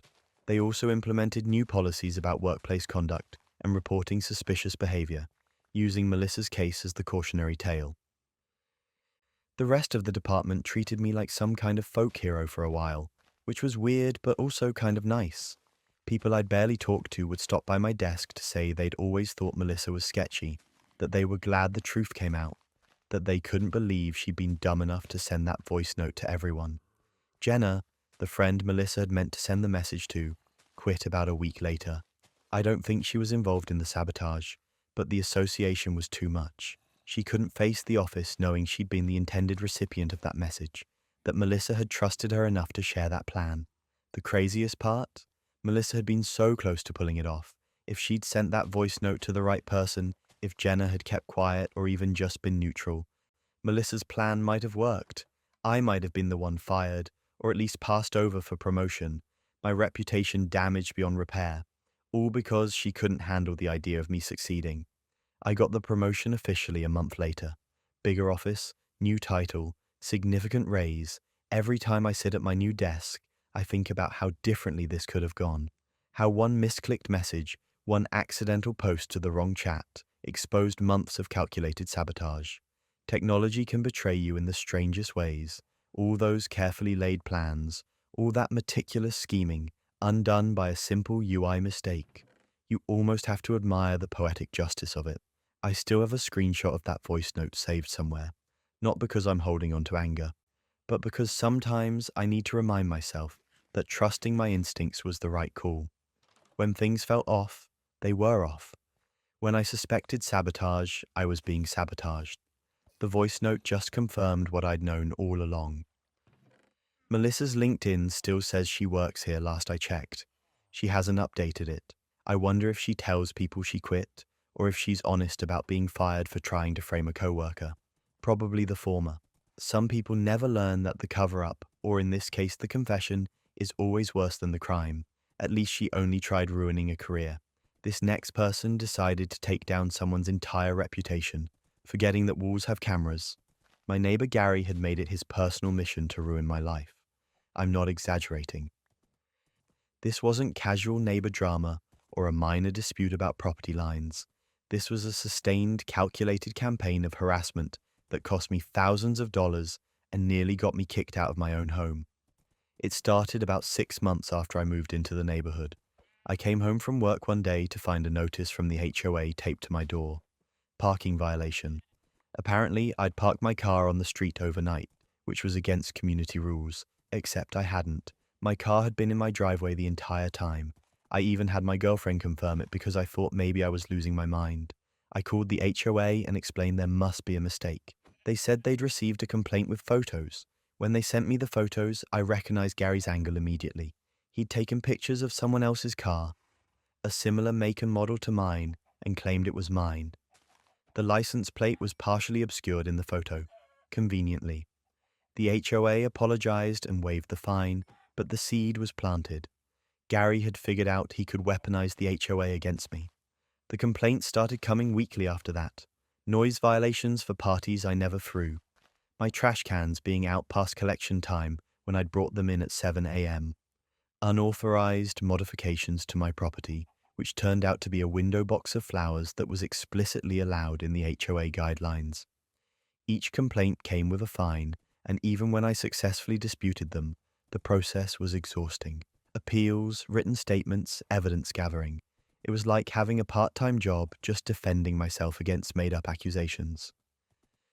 Gary would smile and wave at me when I saw him outside, this friendly, neighborly wave like we were best friends. Meanwhile, he was systematically trying to bury me in violations and fines. The breaking point came when I woke up one morning to find my car keyed. Deep, deliberate scratches down both sides, the kind that would cost serious money to repair. And, of course, there was an HOA notice waiting for me that afternoon. Gary had reported me for property damage to the shared garden beds near my townhouse, claimed he'd seen me stomping through them drunk the night before. I hadn't touched the garden beds, but when I went to look, they were definitely damaged. Plants crushed, soil scattered, a mess. And there was more. The shared fence between our properties had been spray-painted with obscenities, not directed at anyone specific, just random vandalism. But Gary had already reported that too, claiming he'd seen me doing it around midnight. The HOA didn't even call me this time. They just sent a formal violation notice with a $2,000 fine attached. $2,000 for property damage I absolutely did not commit. When I tried to appeal, they said they had a witness, Gary, and physical evidence. Unless I could prove I didn't do it, the fine stood. You can't prove a negative. How do you prove you didn't do something? I didn't have an alibi because I'd been asleep in my own bed. I was furious, helpless, and starting to understand that Gary wasn't going to stop until I either moved or went broke from fines. That's when I installed the cameras, 4 of them covering every angle of my property and the shared spaces nearby. I didn't tell anyone, just quietly had them installed and set them to record 24/7 with cloud backup. If Gary was going to keep this up, I was going to catch him eventually. I didn't have to wait long. 3 days after the cameras went up, I was reviewing footage from the night before and saw something that made my jaw drop. Gary, clear as day, walking into the shared garden beds at 11:47 p.m. He looked around first, checking to see if anyone was watching, then deliberately stomped through the plants, not accidentally, not drunkenly stumbling, purposefully destroying them, grinding his heel into the soil, ripping up flowers. Then he walked over to the fence and spray painted it. The same obscenities that were supposedly my doing. He spent maybe 5 minutes total, then calmly walked back to his house. The timestamp showed 11:53 p.m. At 12:04 a.m., according to the HOA records I'd requested, Gary had called in a complaint about property damage and vandalism, claiming he'd witnessed me doing it around midnight. He'd framed me, created the damage himself, and immediately reported me for it, knowing the HOA would fine me without investigation because he was the witness. I downloaded the footage, backed it up in 3 separate places, and started going through my camera's full history. Turned out this wasn't the first time. I found footage from 2 weeks earlier showing Gary moving my trash cans back to the curb at 8 p.m., well after collection hours, then photographing them. That had resulted in a $150 fine. I found footage of him taking pictures of someone else's car parked on the street and angling the shot to make it look like it was in front of my house. Another $200 fine. This guy had been manufacturing violations for months, and I had all of it on camera. The next HOA meeting was in 2 weeks. I requested time on the agenda to address my recent fines and violations. The board probably thought I was going to beg for mercy or set up a payment plan. Instead, I showed up with my laptop and a projector.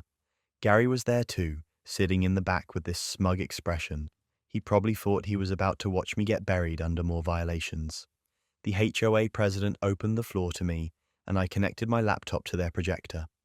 I'd like to present evidence regarding the property damage violations I was recently fined for, I said calmly. Then I played the footage.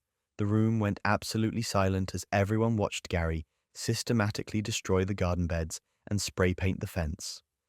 You could hear people shifting in their seats, uncomfortable murmurs spreading through the crowd.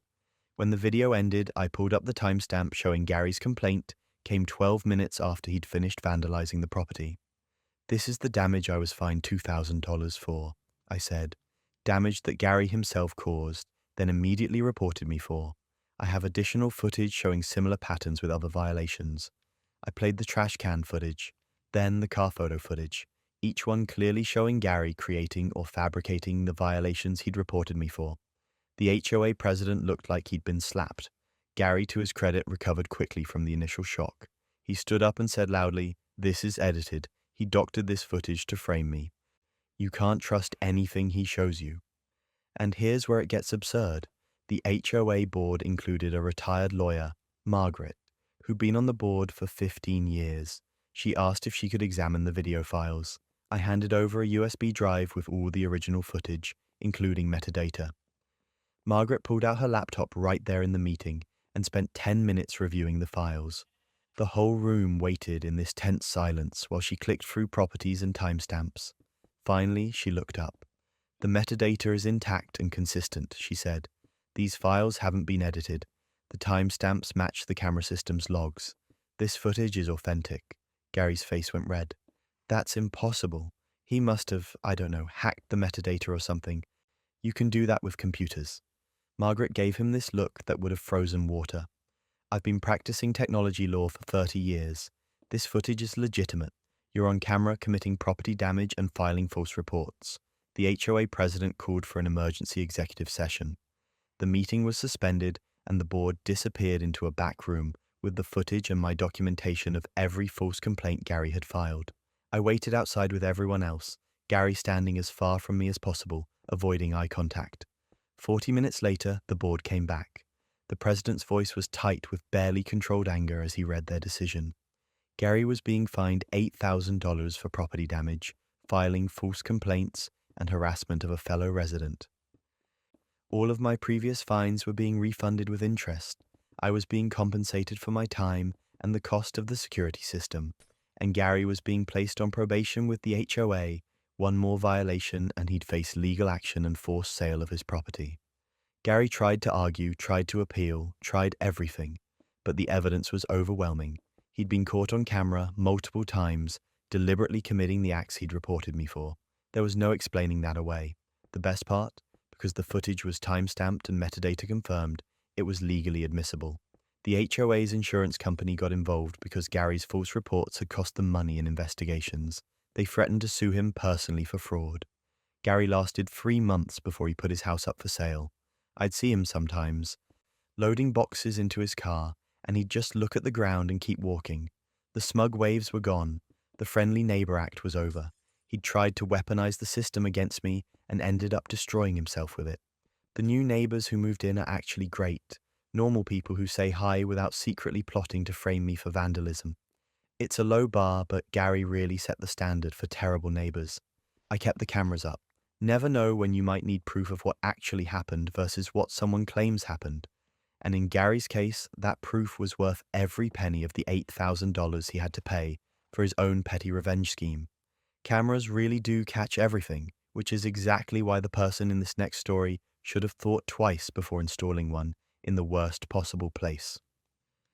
I was lying in bed one night, staring at the ceiling like you do when you can't sleep, and something caught my eye. The smoke detector looked weird, just slightly off. The angle was different than I remembered, tilted just a few degrees to the left, pointing more toward my bed than straight down at the floor. I got up and grabbed a chair to get a closer look. That's when I saw it, a tiny lens, barely visible, embedded in what should have been a normal smoke detector. My heart stopped. Actually stopped. I stood there on that chair for what felt like forever, just staring at this thing that had been watching me, in my own bedroom, in my own home. I unscrewed it from the ceiling with shaking hands. It wasn't even a real smoke detector. It was a camera disguised as one, and from the weight of it, it had been recording for a while. I felt sick, violated in a way I'd never experienced before. How long had this been here? What had it seen? Who put it there? Only 3 people had keys to my apartment. My boyfriend of 2 years, my best friend Rachel, who I'd known since high school, and my landlord, who was this 60-year-old guy who barely remembered my name half the time. One of them had put a camera in my bedroom and had been watching me without my knowledge or consent. I didn't sleep that night. I sat on my couch with the camera in my hands, trying to figure out what to do. Part of me wanted to smash it, destroy the evidence of whatever violation had been happening. But I knew I needed to figure out who was responsible first. The next morning, I found the serial number on the device and did some research. Turns out, these hidden cameras usually connect to cloud storage accounts, and there are ways to trace them if you know what you're looking for. I won't detail exactly how I did it, but after a few hours of digging and one very helpful tech forum, I found the account the camera was registered to. Rachel's email address, my best friend Rachel, the person I'd trusted with my spare key, who I'd known for over a decade, who I'd cried with through breakups and celebrated promotions with, and considered family. Her name was right there on the account registration. I felt like I'd been punched in the chest. Not my boyfriend, not some creepy landlord, but Rachel. The person who'd helped me move into this apartment, who'd spent countless nights here watching movies and eating takeout, who I would have trusted with anything. She'd put a camera in my bedroom. I logged into the cloud account using the default password that hadn't been changed, and what I found made everything so much worse. Months of footage. Months. The timestamps went back 6 months, which meant this had been going on for half a year. 6 months of her watching me sleep, change clothes, exist in what I thought was my private space. The purchase history was all there too. Her credit card, her billing address, delivery confirmation to her apartment. She'd ordered this thing, received it, and at some point installed it in my home. I scrolled through my calendar, trying to pinpoint when she would have had the opportunity. Then I remembered. About 6 months ago, she'd offered to help me organize my closet. We'd spent a whole weekend going through my clothes, rearranging furniture, deep cleaning the bedroom. She'd been so helpful, so enthusiastic about making my space better. And at some point during that weekend, she'd installed a hidden camera pointed at my bed. The level of premeditation made me feel physically ill. This wasn't some impulsive mistake. She'd planned it, purchased it, waited for the right opportunity, installed it while I was probably in the next room, completely unaware that my best friend was violating my privacy in the worst possible way. I screenshot everything, the account details, the footage timestamps, the purchase history, all of it. Then I called her. She answered on the second ring, voice bright and cheerful. "Hey, what's up?" "I found the camera," I said, my voice flat. Silence, long, heavy silence. Then, "What camera?" "The one in my bedroom, the one registered to your email address. The one you installed 6 months ago when you were supposedly helping me organize." More silence. I could hear her breathing on the other end of the line. "I don't know what you're talking about," she finally said. "Someone must have stolen my identity, used my information. I would never do something like that." The denial was almost impressive in its audacity. She had to know I had evidence, had to know her name was all over the account, but she went with the identity theft defense anyway. "Really?" I said. "Someone stole your identity, ordered a hidden camera to your address, picked it up from your apartment, and then somehow got into my home to install it.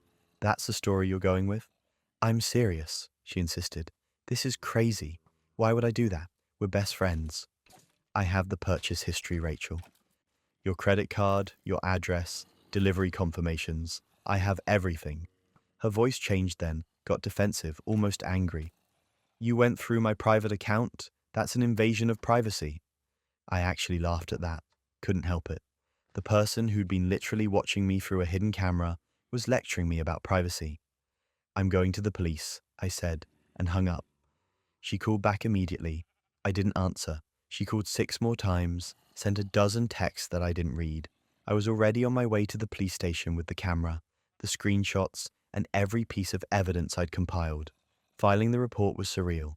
The officer taking my statement kept asking me to repeat details, like he couldn't quite believe what he was hearing. When I showed him the evidence, his expression hardened. He told me this was voyeurism, a serious crime, and that they'd open an investigation immediately. Rachel was charged within a week. The evidence was overwhelming, undeniable. Her lawyer tried to work out some kind of deal, but the prosecutor wasn't interested. This was a clear-cut case of illegal surveillance, and they were taking it seriously. And here's where it gets absurd. Rachel's defense, both legal and personal, was that she was worried about me and wanted to make sure I was safe. Safe from what exactly? She claimed she'd been concerned about my boyfriend, thought he might be abusive, and installed the camera to protect me. Never mind that she'd never expressed any concerns about my boyfriend. Never mind that she'd hung out with us together dozens of times without saying a word. Never mind that the camera was positioned to watch me, not to monitor who was coming and going. She tried to frame her violation as some misguided act of friendship. The judge didn't buy it. Neither did I. If she'd been genuinely worried, she could have talked to me, could have asked if I was okay, could have done literally anything other than secretly install a camera in my bedroom and watch me for 6 months. She got a year in jail and probation after that. A restraining order was part of the sentence, which was fine by me because I never wanted to see her again anyway. But that wasn't even the worst part. After the sentencing, mutual friends started reaching out. Some were supportive, horrified by what Rachel had done. Others, though, tried to play devil's advocate, said maybe Rachel really had been worried. That her methods were wrong, but her intentions were good. That I should consider forgiving her eventually because friendship is important. Friendship is important. You know what else is important? Not secretly recording your friends in their bedroom for 6 months. The bar for friendship is pretty low, honestly, and Rachel still managed to limbo under it. I moved out of that apartment within a month. Couldn't stand being there anymore, knowing what had happened, feeling watched even though the camera was gone. I changed all my locks, got a security system, started checking every smoke detector and outlet and anything else that looked even slightly suspicious. The violation doesn't really go away. Even now, years later, I still think about it sometimes. Wonder what she saw, what she was thinking while she watched. Why she thought this was okay. I don't have answers to those questions, and I don't really want them anymore. Rachel tried writing me letters from jail, apologizing, explaining, asking for forgiveness. I never read past the first few sentences of the first letter. There's nothing she could say that would make this okay. No explanation that would justify what she did. I have new friends now, People who understand that privacy matters, that trust means something, that you don't get to violate someone and then claim it was for their own good. People who, shockingly, have managed to maintain friendships without installing hidden cameras. The smoke detectors in my current apartment are real. I checked multiple times, and my spare key stays with me now. Lesson learned in the hardest possible way. Privacy violations hit different when it's someone you trusted, but this next story shows what happens when someone you love creates an entire fictional reality. My husband told me his uncle was dying. He got the call on a Tuesday evening right after dinner.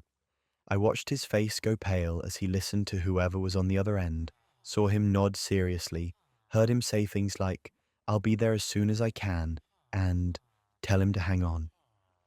When he hung up, he looked at me with these devastated eyes and said his Uncle Richard had maybe 48 hours left. Stage 4 cancer, sudden decline, the whole family was gathering to say goodbye. "I need to fly out tonight," he said. "I'm so sorry. I know the timing is terrible with your work presentation, but I have to be there." Of course he had to be there. That's what you do when family is dying. I helped him pack, booked him a flight to Arizona where Uncle Richard supposedly lived, drove him to the airport at 11 p.m. He kissed me goodbye, told me he loved me, said he'd call when he landed. I watched him walk through the terminal doors with his carry-on and felt guilty for being slightly relieved I'd have the house to myself for a few days. He called the next morning from the hospital to say he'd made it, that Uncle Richard was hanging in there, that it was hard seeing him like this. I sent supportive texts throughout the day, thinking of you, give your family my love, let me know if you need anything, all the things a caring wife says when her husband is dealing with a family tragedy. This went on for 5 days, 5 days of updates about Uncle Richard's condition, about family gathering at the hospital, about difficult conversations and making peace and waiting for the end. I felt terrible for him, dealing with all of that alone, wished I could be there to support him, but understood why it didn't make sense for me to fly out too. We weren't that close to his uncle, and someone needed to hold down the fort at home. On day 4, I was working from home and needed to print something for a meeting. My printer was out of ink, so I grabbed my husband's laptop from his office. We had one of those relationships where we knew each other's passwords, no secrets, total trust. Or so I thought. I opened the laptop and his email was already up. I wasn't trying to snoop, genuinely just needed to print a document, but the top email in his inbox caught my eye. It was a receipt confirmation from a hotel. A hotel in our city, dated from 2 days ago. My first thought was that it was a mistake, maybe a booking he'd made and forgotten to cancel, maybe something auto-generated from a rewards program. But then I actually read it. A 5-night stay at the Riverside Hotel, checked in the same day he'd supposedly flown to Arizona. Confirmation for a king suite with champagne upgrade. I sat down, legs suddenly unsteady, and started scrolling through his emails. There were more receipts. Dinner at Marcello's, the Italian place downtown that we'd been meaning to try. 2 entrees, 2 cocktails, a bottle of wine, dessert. Charged to his credit card the night after he'd supposedly been keeping vigil at Uncle Richard's hospital bedside. Concert tickets to a show I'd mentioned wanting to see. 2 tickets, purchased 3 weeks ago. For a date right in the middle of his emergency trip. Brunch at the Garden Room, coffee at that artisan place in the Arts District, drinks at a rooftop bar, all in our city, all for 2 people, all charged to the credit card he claimed to be using for family expenses during this difficult time. My hands were shaking as I clicked through email after email. 5 days of receipts, painting a very clear picture of what my husband had actually been doing while I thought he was watching his uncle die. He'd been staying at a hotel 20 minutes from our house, eating at nice restaurants, going to concerts, living it up with someone else. The dying uncle was fake. The family emergency was fake. The grief and the hospital updates and the emotional phone calls, all of it was fake. He'd constructed an elaborate lie to cover up what was essentially a vacation with another person, in our own city, close enough that he could have come home every night, but chose not to. I called Uncle Richard, just called him directly, something I probably should have thought to do earlier but hadn't, because why would you fact-check your husband's dying relative's story? Uncle Richard answered on the second ring, sounding confused but perfectly healthy and very much not dying. "Oh, we're all fine here," he said when I asked how he was doing. "Is everything okay? You sound upset." I told him my husband had said he was in the hospital, that it was serious, that the family was gathering. There was a long pause, and then Uncle Richard said very carefully, "I haven't talked to your husband in about 6 months, and I'm definitely not in the hospital. I'm actually on my way to a golf game." Golf. His supposedly dying uncle was on his way to golf. I thanked him, apologized for the confusion, and hung up. Then I sat in my husband's office, surrounded by evidence of his betrayal, and felt something shift inside me. Not heartbreak, not yet. That would come later. In that moment, it was pure, cold clarity. I printed every receipt, every email confirmation, every piece of evidence that showed exactly where he'd been and what he'd been doing. Then I started packing his things. Methodically, calmly, I went through our bedroom and pulled out his clothes, his toiletries, his personal items. I packed them in the same suitcase he'd supposedly taken to Arizona, the one that was actually sitting in a hotel room 20 minutes away. When he came home on day 5, dramatic and exhausted from his ordeal, I was waiting in the living room with his packed bags and a folder full of printed receipts. "How's Uncle Richard?" I asked as he walked in. "He passed this morning," he said, and I'll give him credit, he really committed to the lie. His eyes even got misty. Peacefully, surrounded by family. It was beautiful in a sad way. "That's interesting," I said, "because I just talked to Uncle Richard yesterday. He's doing great. Mentioned something about a golf game." The color drained from his face, just completely drained. He opened his mouth, closed it, opened it again. "I can explain." "Please do," I said, holding up the stack of receipts. "Explain the hotel room 20 minutes from here. Explain Marcello's and the concert and the champagne upgrade. Explain how you were at Uncle Richard's deathbed while simultaneously eating brunch at the garden room. I'm genuinely curious how you're going to make this make sense." And here's where it gets absurd. He tried to keep lying, claimed the receipts were fraudulent, that someone must have stolen his credit card information. When I pointed out that the hotel confirmation included his license plate number for parking validation, he switched tactics, said it was for work, that he'd been hosting a client, that it was all perfectly innocent. "A 5-day client meeting where you lied about your uncle dying?" I asked. "That's the story you're going with?" Then came the breaking point. He finally admitted the truth, though even that was wrapped in more lies.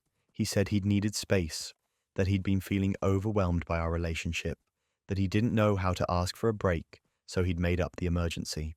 The person he'd been with was just a friend, someone he'd talked to about our marriage problems, someone who'd offered support during this difficult time.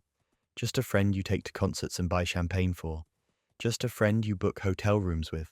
Just a friend who requires you to fake a family death to spend time with. "Space," I repeated, my voice deadly calm. "You wanted space, so you invented a dying relative, let me comfort you through a fake family tragedy, and then spent 5 days at hotels and restaurants with another person. That's how you asked for space?" He started crying then, real tears this time, saying he'd made a terrible mistake, that he loved me, that he wanted to work on our marriage. The manipulation was almost impressive. Almost. "Your things are packed," I said, gesturing to the suitcase by the door. "You can have all the space you want now, permanently." He tried apologizing more, tried explaining more, but I was done listening. I told him to leave, and when he hesitated, I threatened to call the police. He left, still trying to talk his way back into my good graces, even as he walked out the door. I called a divorce lawyer the next morning, filed papers by the end of the week. His family tried to intervene, saying I was being too hasty, that every marriage has rough patches, that we should try counseling. His mother actually had the nerve to suggest I was overreacting. He faked his uncle's death to cover up cheating, I told her. He lied about a family emergency so he could spend 5 days with someone else. What part of that suggests this marriage is worth saving? She didn't have a good answer to that. The divorce was finalized in 6 months. He tried contesting it at first, claiming we could work things out, but eventually gave up when his lawyer probably explained that faked a dying relative to have an affair wasn't going to play well in court. Uncle Richard sent me a card during all of this. Apologized for the confusion, said he was sorry his nephew had used him in such a despicable lie, told me I deserved better. It was weirdly touching, this get well soon, card from a man who was never actually dying, acknowledging how messed up the whole situation was. I'm doing better now, moved to a new apartment, started fresh, rebuilt my life without someone who thought faking family emergencies was an acceptable relationship strategy. But the audacity of it still gets me sometimes. The elaborate planning required to pull off a fake 5-day hospital vigil, the emotional manipulation of pretending to grieve, the sheer disrespect of thinking I wouldn't find out. He could have just asked for space, could have been honest about being unhappy, could have handled it like an adult instead of like someone writing the worst possible script for a terrible movie. But he chose the dying uncle route, and that choice cost him everything. I heard through mutual friends that he's with the person he spent those 5 days with. They're apparently very happy. Good for them, I guess. They deserve each other. The kind of people who build a relationship on fake family emergencies and hotel rooms 20 minutes from someone's actual home. As for me, I learned that trust, once broken that completely, doesn't repair. And that's okay. Some things aren't meant to be fixed. Some people aren't worth the effort. And some lies are so egregious that the only appropriate response is to walk away and never look back. Fake emergencies are one thing, but this next wife's alibi collapsed so fast, it was almost impressive how quickly the lies unraveled. My wife had been working late for 2 months straight.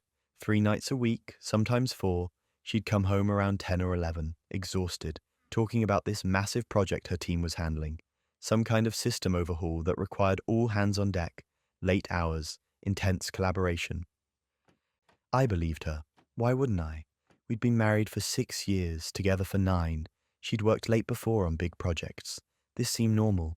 I picked up the slack at home without complaint, made dinner for myself, handled the evening routine alone, went to bed in an empty house more often than not.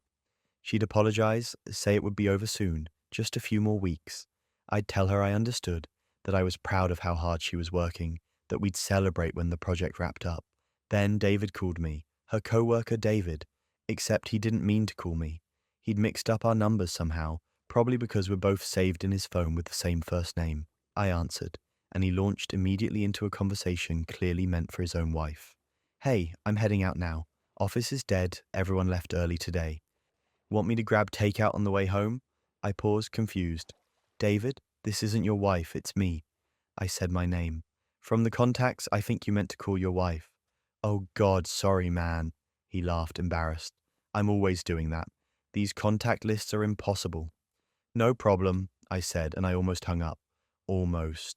But something he'd said stuck in my brain. Everyone left early today. My wife had texted me 3 hours ago saying she'd be late tonight. Big push on the project.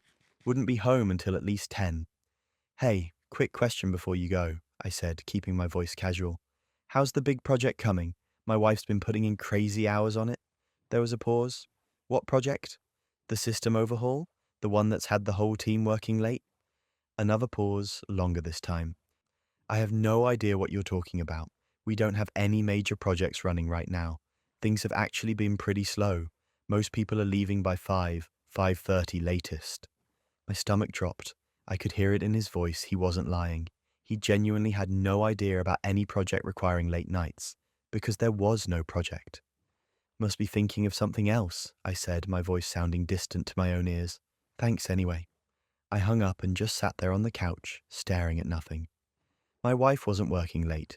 She'd been lying for 2 months about where she was, what she was doing, who she was with.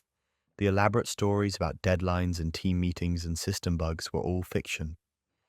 Carefully constructed fiction she'd been feeding me while I made her dinner and told her I was proud of her dedication. We had shared location access on our phones, set it up years ago for safety, so we'd know if something happened, if someone got in an accident or had an emergency. I'd never checked it, never had a reason to. I pulled out my phone and opened the app. Her location showed an apartment complex across town. Not her office, not anywhere near her office. An apartment complex I'd never heard of, in a neighborhood we had no connection to. I watched the little dot representing my wife sitting stationary at that address. She'd been there for 2 hours already, according to the location history, and when I scrolled back through previous days, the pattern was clear. Every night she'd supposedly been working late. Her phone had been at that same apartment complex. I didn't confront her immediately. Some part of me wanted to see how far she'd take the lie. So when she came home at 10:45, I asked her how work went. She launched into this elaborate story about debugging code, about tension between team members, about ordering pizza to the office around 8 because everyone was too busy to leave for dinner. She had details, specific technical problems they'd encountered, names of co-workers who'd contributed solutions, frustrations about software that wasn't cooperating. It was a good story, convincing. If I didn't know better, I'd have believed every word. "How's David been handling the pressure?" I asked. "I know he's been putting in long hours too." She nodded. "He's exhausted. We all are. But he's been great. Really pulling his weight." She was doubling down, not just maintaining the lie, but adding to it. David, who I'd spoken to that afternoon, who'd had no idea about any project, was apparently pulling his weight on the imaginary late-night work sessions. "That's interesting," I said, because David called me today by accident. Said the office was empty, everyone left early. I watched her face change. The color drained so fast I thought she might actually pass out. Her mouth opened, closed, opened again. No words came out. "He also had no idea what project I was talking about when I asked," I continued, my voice steady despite the rage building in my chest. "Said things have been slow lately, most people leaving by 5. "I can explain," she started, but I held up my hand. "Don't. I tracked your phone. I know you've been at an apartment complex across town every night you said you were working late. I know you've been there for months, so please don't insult me by trying to explain this away." What happened next? She tried anyway. Said it wasn't what I thought, that she could explain everything, that I was jumping to conclusions. When I asked her directly if she was having an affair, she actually said no, looked me in the eyes and said no. "So you're spending 3 nights a week at a random apartment complex until 11 at night, lying to me about working late, and it's not an affair," I said. "What is it then? A hobby? A side business? Please help me understand what possible innocent explanation there could be." She started crying. Said she'd made a mistake, that it had started innocently but gotten out of hand, that she never meant for it to happen. The usual script people follow when they get caught. I let her talk herself out, and then I told her to leave. "Go back to the apartment," I said, "the one you've been spending all your evenings at. Stay there tonight, actually, stay there indefinitely." "This is my home too," she said. "Then I'll leave," I said. "One of us is leaving right now, and honestly, I can't stand to look at you." She left, packed a bag, still crying, still trying to explain, still acting like this was some kind of misunderstanding instead of 2 months of calculated deception. I watched her car pull out of the driveway, and then I sat in the silence of our house, our empty house, trying to process what had just happened. The really twisted part was how good she'd been at lying. The details, the consistency, the emotional authenticity when she'd complain about work stress. She'd created an entire fictional narrative and lived it seamlessly. If David hadn't accidentally called me, how long would it have gone on? Months? Years? I called a lawyer the next morning, explained the situation, the evidence I had, the shared location data showing a pattern of deception. He said it was pretty straightforward. No fault divorce state, but the documented lying would matter for credibility in any contested issues. But that wasn't even the worst part. As I started digging, talking to people, trying to piece together what had actually been happening, I found out that several of her coworkers had known. Not about the affair specifically, but they'd known she wasn't working late.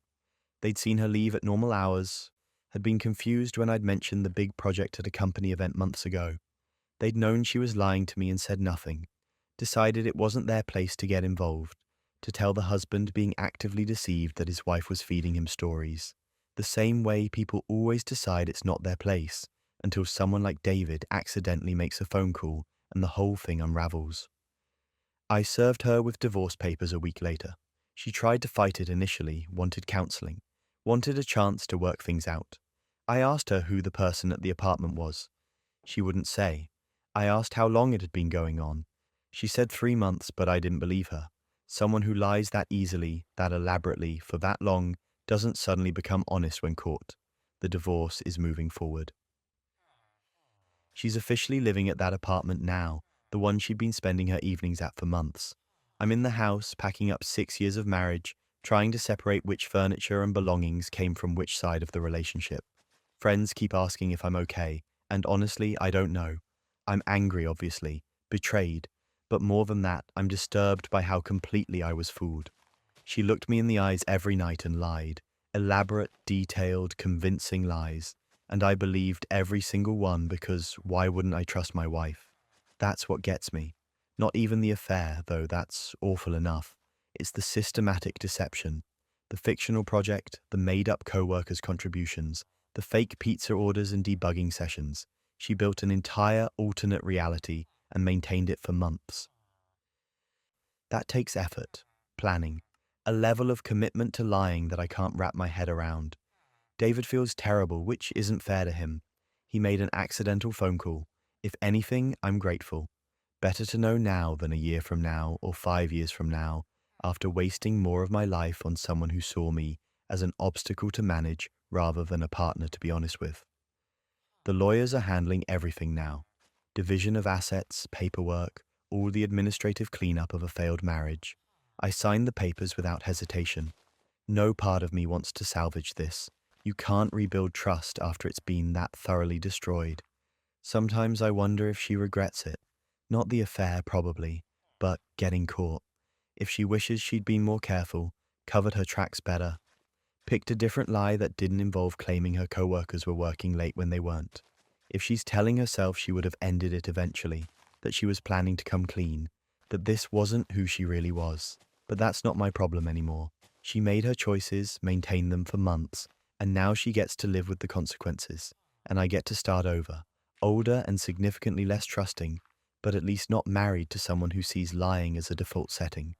Technology really does make lying harder, which this next boss learned when he tried destroying someone's career without realizing documentation works both ways. I reported a safety violation at work, and my boss Marcus decided that meant I needed to be destroyed. Not fired through proper channels, not managed out through performance reviews, but systematically dismantled until I either quit or gave him enough ammunition to terminate me with cause. It started small, a written warning for being 2 minutes late to a meeting I'd actually been on time for. Another write-up for not following proper procedure on a report, even though I'd followed the exact same process I'd been using for 2 years without issue. Suddenly, every little thing I did was under a microscope, and that microscope was specifically calibrated to find problems that didn't exist. The safety violation I'd reported wasn't even that dramatic. We had faulty equipment in the warehouse that was creating a legitimate hazard. I'd mentioned it to Marcus first, standard protocol, and he'd brushed it off. When nothing changed after 2 weeks and someone nearly got hurt, I escalated to upper management. The equipment got fixed within days. Problem solved, right? Wrong. Marcus called me into his office the day after the equipment was replaced and closed the door. He didn't yell, didn't make threats, just looked at me with this cold expression and said, "You made me look bad. That's not something I forget." I should have started documenting everything right then. Instead, I assumed he was just venting, that he'd get over it. I was wrong about that too. The write-ups continued. Then came the impossible deadlines. Projects that normally took 2 weeks, I was given 3 days to complete. When I asked for reasonable timelines, Marcus would say something like, "I thought you were capable of handling more responsibility." Maybe I was mistaken. Then he'd document my request for an extension as evidence I couldn't manage my workload. He started telling other departments I was difficult to work with. I'd reach out to colleagues for standard collaboration and get these weird, distant responses. People who used to be friendly were suddenly formal and cold. I found out later Marcus had been pulling people aside, expressing concerns about my attitude and reliability, poisoning the well, making sure that when he eventually pushed me out, everyone would just nod and think, "Yeah, that makes sense." I started recording our meetings after that. My state is a one-party consent state, meaning I only needed my own permission to record conversations I was part of. Every meeting with Marcus, I had my phone recording in my pocket. Every email he sent, I forwarded to my personal account. Every write-up, every deadline, every interaction, I documented with timestamps and context. 3 months into this nightmare, I was accessing some shared files for a project and noticed a folder I'd never seen before. It wasn't restricted, just buried in a subfolder that most people wouldn't have reason to open. Curiosity got the better of me, and I clicked it. Time cards, dozens of them, but the numbers didn't match what I knew people were actually working. I recognized names of guys from the warehouse, saw hours logged that made no sense. One guy had supposedly worked 28 hours in a single day. Another had consistent overtime every week, including weeks I knew he'd been on vacation because I'd covered some of his duties. Marcus was falsifying time cards, inflating hours, probably splitting the extra payroll with the employees, or pocketing it somehow. I dug deeper into the folder and found project cost reports that had been altered, expenses inflated, materials costs that didn't match purchase orders, labor hours that exceeded what was physically possible. Then I found the vendor files, email chains between Marcus and 3 different vendors, discussing payment arrangements that definitely weren't approved through proper channels, kickbacks essentially. They'd inflate invoices, Marcus would approve them, and he'd get a percentage back under the table. It was all there, documented in his own emails, saved in his own folder, that he'd apparently forgotten to restrict properly. This went way beyond workplace harassment. This was fraud, actual, prosecutable, career-ending fraud. And I had access to all of it. I spent an entire weekend compiling everything. The time card fraud, the inflated project costs, the vendor kickbacks, all of it organized chronologically with supporting evidence. I also included my own documentation of Marcus's retaliation against me, showing the timeline of how it started immediately after I reported the safety violation. The report ended up being 40 pages long, single-spaced, with another 60 pages of attachments. Monday morning, I sent it to 3 people: Corporate Ethics Hotline, HR Director, and the Regional Director who oversaw our entire division. Then I went to work like it was a normal day. The response was faster than I expected. By Wednesday, there were people from corporate in the building, serious-looking people in suits, carrying briefcases, having closed-door meetings with various employees. Marcus was called into a conference room at 10 a.m. and didn't come back out until after 3. When he did emerge, his face was grey, and a security guard escorted him directly to his office to collect his personal items. He was fired that day, not suspended pending investigation, not placed on administrative leave, terminated immediately, walked out by security, badge and access revoked. The kind of firing that happens when the evidence is so overwhelming, there's no point in pretending there might be another explanation. The investigation continued for weeks after that. Auditors went through every project Marcus had overseen for the past 3 years. They interviewed employees, reviewed vendor contracts, pulled financial records. 2 of the 3 vendors had their contracts terminated immediately. The third was already under investigation for similar practices at other companies. HR called me in about a week after Marcus was fired. I went to that meeting expecting, honestly, I don't know what. Part of me worried they'd be angry I'd accessed those files, even though they weren't restricted. Instead, they thanked me, apologized for what I'd been subjected to, offered me Marcus's position. I said no.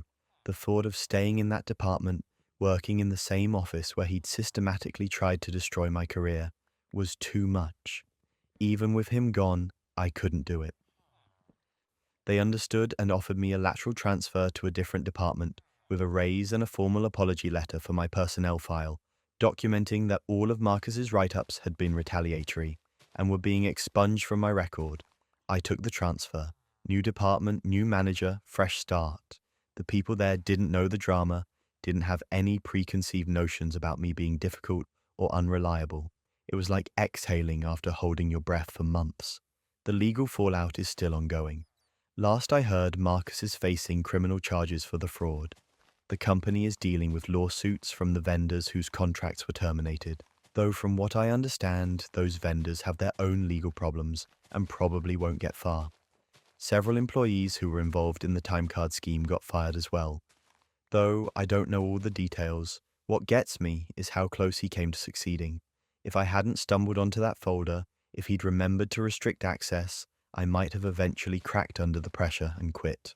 Or he might have built enough of a paper trail to fire me with cause, and I'd have left with a damaged reputation and no recourse. His own sloppiness is what brought him down, not any brilliant detective work on my part. I learned something valuable though. Document everything, every weird interaction, every unfair deadline, every conversation that feels off. You never know when you'll need a paper trail to prove what really happened versus what someone claims happened. And in my case, that documentation didn't just protect me, it exposed something much bigger that was hurting the whole company. My new manager is great. Reasonable deadlines, clear expectations, treats me like an adult professional instead of an adversary to be managed out. It's wild how normal a workplace can feel when your boss isn't actively trying to ruin your life. Sometimes people in power forget that employees have eyes and access and the ability to connect dots. Marcus thought he was untouchable, thought he could retaliate against me without consequences, while simultaneously running his own fraud operation. He was wrong on both counts. Corporate fraud is messy, but family fraud? That's a whole different level of betrayal, especially when one person's been pulling the strings for decades. My Aunt Carol ran our family like a benevolent dictator for as long as I could remember. Every major decision went through her. Holiday locations, family business matters, who got invited to what event, even who was allowed to date whom. She had this way of making suggestions that weren't really suggestions, more like politely worded commands that everyone just followed without question. She was my grandfather's oldest child, and after my grandmother died when I was young, Carol stepped into this matriarch role that nobody challenged. If you wanted to buy a house, you asked Carol's opinion. If you were having marriage problems, you talked to Carol. If you needed money, Carol decided whether the family would help. She controlled everything, and we all just accepted it as normal. When my grandfather died last year at 92, I was surprised to learn he'd named me executor of his estate. Not Carol, who'd been managing his affairs for decades. Not my father, his only son. Me. His youngest grandchild who'd spent every Sunday afternoon with him for the past 10 years, just talking and playing chess. Carol seemed annoyed but didn't make a scene at the funeral. She pulled me aside and offered to help with the estate paperwork, said it was complicated and she knew where everything was. Something about the way she offered made me uncomfortable, this underlying urgency beneath her helpful tone. I thanked her and said I'd let her know if I needed anything. The estate records were kept in my grandfather's study, in filing cabinets he'd meticulously organized over decades. I spent a week going through everything, learning more about my family's financial history than I'd ever known. Our family had owned a successful manufacturing business that closed about 15 years ago. There were properties scattered across 3 states, investments, savings accounts, the usual complexity of someone who'd lived 9 decades and built wealth slowly and carefully. Then I found a locked drawer in the bottom of the 3rd filing cabinet. The key was taped to the back of a photo of my grandmother, and when I opened it, I understood why my grandfather had chosen me as executor. Letters, dozens of them, written by my grandfather over the past 30 years but never sent. They were addressed to various family members, to lawyers, to accountants. They detailed everything Carol had done, documented with the precision of someone who'd been quietly gathering evidence for years. She'd been embezzling from the family business since the early 90s. The letters explained how she'd created fake vendor accounts, approved payments to companies that didn't exist, and pocketed the money. How she'd convinced my grandfather to make her signatory on business accounts and then slowly drain them. How, when my uncle had questioned discrepancies in the books, Carol had orchestrated his removal from the company, spreading rumors about his drinking problem until the family sided with her. But that wasn't even the worst part. There were property deeds, legal documents showing that Carol had systematically transferred ownership of family properties into her name. A beach house that was supposed to go to my Aunt Linda, transferred to Carol through a forged signature. Land in Montana that my grandfather had intended for my father, suddenly in Carol's name with paperwork my grandfather swore he never signed. The letters described how she'd isolated anyone who questioned her. My cousin Jennifer, who'd asked about missing money from the business, was suddenly uninvited from family gatherings, labeled as dramatic and unreliable. My Uncle Tom, who'd wanted an audit, was accused of trying to steal from the family, turned into a pariah until he eventually stopped coming around. Carol had even falsified my grandfather's will once. He'd written about it in detail, how he'd discovered she'd created a fake will naming herself primary beneficiary, and had nearly succeeded in having it executed. He'd caught it only because his actual lawyer happened to call about an unrelated matter. After that, he'd secretly worked with a different attorney Carol didn't know about, creating the real will and naming me executor specifically because I was the one person she had no leverage over. I found bank statements tucked between the letters, 30 years of statements showing systematic theft from the family business account, transfers to Carol's personal accounts, cash withdrawals, payments to credit cards in her name. I added it up 3 times because the number seemed impossible. Over $400,000 stolen from a business that had supported 3 families, employed dozens of people, and eventually collapsed under mysterious financial strain that Carol had blamed on market conditions. The estate reading was scheduled for 2 weeks after I found everything. Every family member was invited, including Carol, who showed up in black like she was still in mourning, playing the grieving daughter. The lawyer my grandfather had worked with, a man named Richard who Carol had never met, sat at the head of the table with the will and supporting documents. Richard started reading the will, standard stuff about dividing assets and personal effects. Carol sat there looking satisfied, probably assuming she was about to inherit the bulk of the estate like she'd planned. Then Richard got to the part about the business records and property transfers. "Before we continue with the distribution," Richard said, pulling out a folder I'd given him, "there are some matters that need to be addressed regarding financial irregularities and fraudulent documents." Carol's expression didn't change, but I saw her hand tighten on her purse. Richard laid out everything: the embezzlement, the forged property transfers, the falsified will attempt. He presented bank statements, copies of the letters my grandfather had written, deed comparisons showing the forgeries, 30 years of careful documentation, preserved and organized by a man who'd known exactly what his daughter was doing, but had been gathering evidence instead of confronting her. The room went silent, then chaotic. My father started yelling, demanding to know if this was real. Aunt Linda was crying, saying she'd always wondered what happened to the beach house.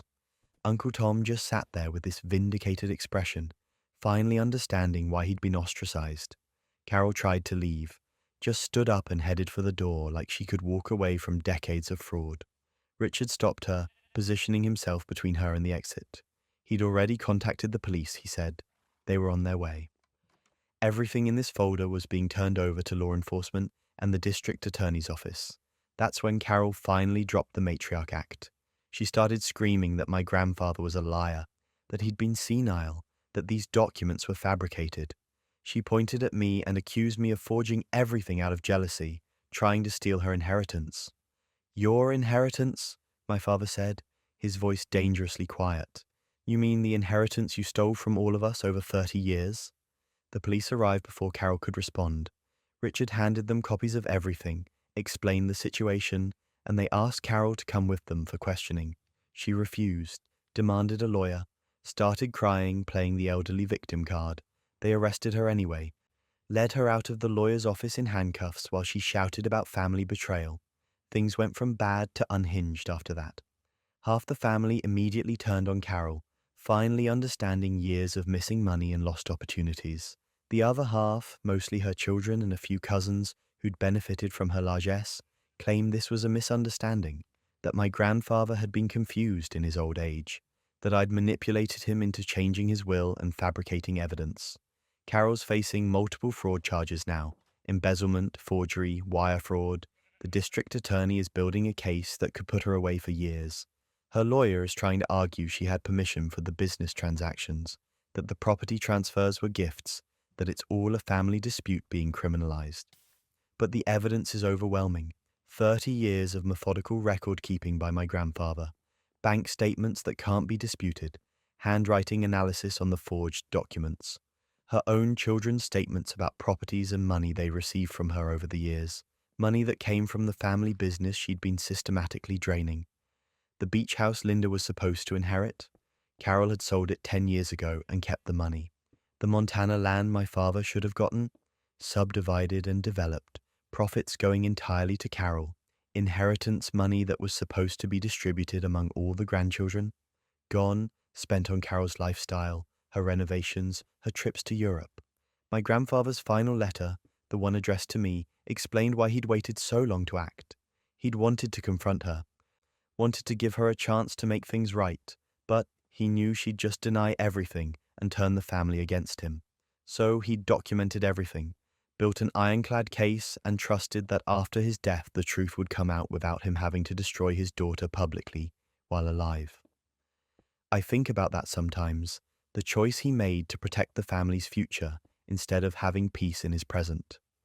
Knowing what Carol was doing, watching her manipulate everyone, and staying quiet because he knew the long game would work better than immediate confrontation. Half the family still defends her. They've convinced themselves this is all exaggerated, that the justice system is targeting an old woman, that family should stick together no matter what. They don't talk to me anymore, which is fine. I'm not interested in relationships with people who think $400,000 of theft is excusable because it was kept in the family. The other half is finally getting answers, understanding why the business really failed, learning where their inheritances actually went, coming to terms with the fact that the matriarch they trusted for decades had been systematically robbing them the entire time. The estate is being redistributed according to my grandfather's actual wishes, with restitution for what can be recovered from Carol. It's not everything that was stolen, but it's something. Justice is slow and incomplete, but at least it's happening. Carol's trial starts next month. I'll be there, presenting my grandfather's evidence, explaining how I found it and what it means. Testifying against family isn't something I ever thought I'd do. But then again, I never thought I'd discover that the person everyone trusted most was the one stealing from all of us. Generational secrets and money make for ugly endings, but this next DNA test didn't just reveal theft, it revealed people who shouldn't exist. I spit in a tube for fun. That's how this whole disaster started. Just a casual ancestry DNA test I ordered during a holiday sale, because I was curious about my ethnic background and maybe wanted to find some distant relatives to fill out the family tree. Harmless hobby stuff, right? The results came back 6 weeks later, and I was scrolling through the ethnicity breakdown when I noticed the relative matches. Most were third and fourth cousins, people so distant they were basically strangers with a fraction of shared DNA. But there was one match listed as a first cousin, close family, the kind of relative you should definitely know about. Her name was Claire, same age as me, 30 years old, born the same month actually. I'd never heard of her. Not once, not at any family gathering, not in any story, not even a passing mention. I checked with my parents about extended family I might have forgotten. Did we have cousins I'd lost touch with? Anyone who'd moved away before I was old enough to remember? My mum looked confused. My dad's face went pale. He said no, quickly, too quickly. Said I must be looking at the results wrong, that these tests weren't always accurate, that I shouldn't put too much stock in random DNA matches. But the science doesn't really lie about first cousins. We share too much DNA for it to be a mistake. So I messaged Claire through the DNA Sites platform, asked if she knew how we might be related, if she had any family members who might connect to mine.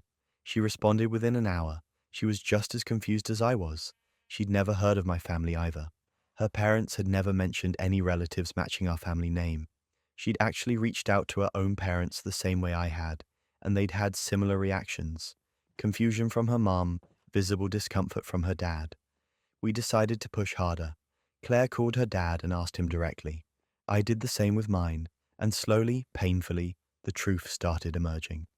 30 years ago, my dad and my uncle, his brother, had attended a business conference in Chicago.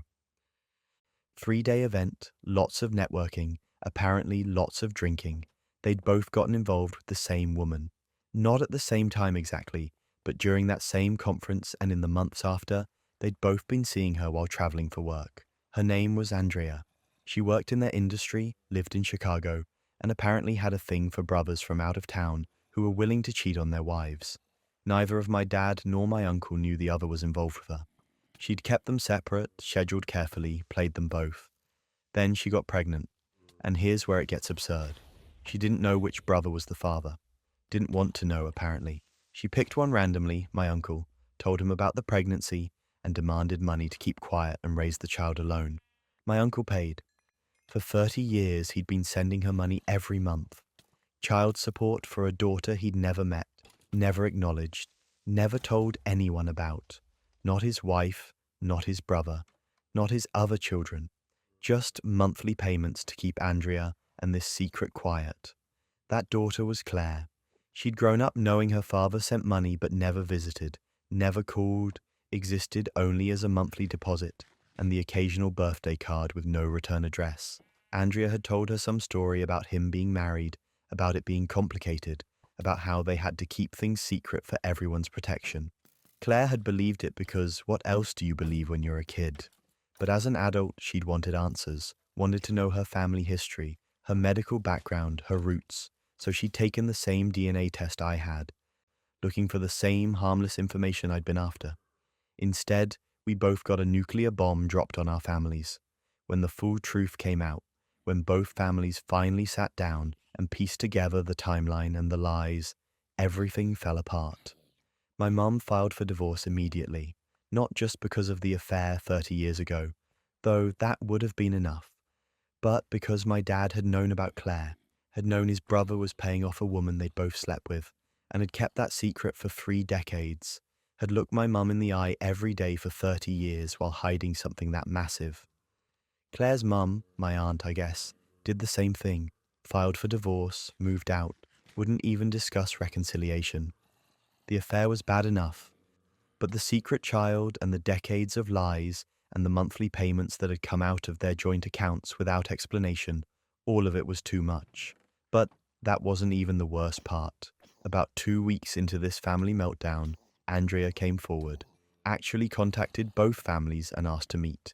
She said she wanted to clear her conscience, to finally tell the whole truth after 30 years of partial truths and managed secrets. The whole truth was worse. She hadn't just slept with both brothers during that one conference.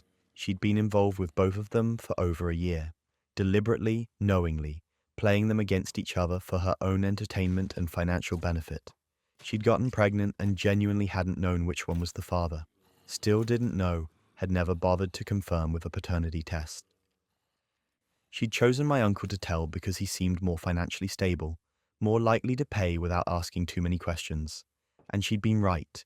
He'd paid for 30 years without ever demanding a DNA test, without ever asking to meet Claire, without ever confirming he was actually the father. The level of manipulation was staggering, and the fact that my dad had known some of it, had helped cover for his brother, had kept the secret even from his own wife, just compounded the betrayal. Things went from bad to unhinged when the extended family found out. My grandparents, aunts, uncles, cousins, everyone had opinions. Some blamed Andrea entirely, said she'd seduced 2 married men and gotten pregnant on purpose to trap one of them into payments.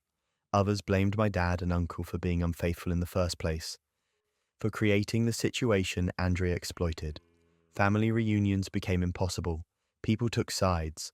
My mum's side of the family wanted nothing to do with my dad. My aunt's family cut off my uncle completely. And Claire, innocent in all of this, just a person who'd wanted to know her heritage, was caught in the middle of a war she never asked for. We started talking more, Claire and I. Neither of us had asked for this, but we'd both been affected by it. We met for coffee, then dinner, then started genuinely becoming friends. It was weird having a cousin I'd never known existed suddenly become one of the closest people in my life. But the shared trauma bonded us in a way normal family relationships don't usually create. We joke now about how we're the only good thing to come out of this disaster. 2 people who found each other through DNA and chaos, and somehow built an actual relationship while our families burned down around us. My dad and my uncle haven't spoken since everything came out. Can't be in the same room together. The brother relationship they'd had for over 50 years just ended, destroyed by their own lies and the woman they'd both been involved with 3 decades ago. Family gatherings now are split into before and after DNA eras. Before we knew about Claire, things were normal. After, everything's complicated. Who gets invited to what? Who can tolerate being around whom? Whether Claire should be included since technically she's family, but also represents everything that went wrong. I include her in everything I do. She's my cousin, and none of this was her fault. She didn't ask to be born into a lie any more than I asked to discover it. We're both just people trying to navigate family drama that should never have happened. Andrea apparently lives her life unbothered by all the destruction she helped cause. Last I heard, she's remarried, comfortable from 30 years of payments from my uncle, completely uninterested in any relationship with Claire, beyond the occasional text message. My mum's doing better now, moved on, started dating someone new, seems genuinely happier without my dad. Says she wishes she'd known 30 years ago, but at least she knows now and can live the rest of her life without being lied to. Claire's mom is still processing everything. The betrayal, the secret child, the decades of lies. It's a lot to unpack, and therapy is helping, but it's slow going. As for me, I learned that some family secrets are buried for a reason, and sometimes digging them up destroys everything. But I also learned that truth, even painful truth, is better than comfortable lies, And that family isn't just about shared DNA or decades of history. Sometimes it's about finding connection in unexpected places with people who understand your specific brand of family chaos because they're living it too. DNA tests are Pandora's boxes, honestly, but sometimes you don't need genetics to destroy everything. Sometimes a simple family gathering and one wrong screenshot will do. Family reunions are already awkward enough without someone accidentally projecting their trash talk onto a 70-inch screen for everyone to see. But that's exactly what happened at ours last summer, and honestly, I'm still processing the fallout. We do these reunions every year, rotating houses, and this time it was at my parents' place. Big backyard, plenty of space. My mum had been cooking for days. The whole extended family showed up, maybe 40 people total, ranging from my 90-year-old grandmother to babies who couldn't even walk yet. Standard reunion stuff. Lots of hugging people you barely remember. Small talk about jobs and kids. The usual performance of family unity. My cousin Tyler offered to show photos from his recent trip to Hawaii on the big TV in the living room. He'd just gotten back and had apparently taken some incredible shots.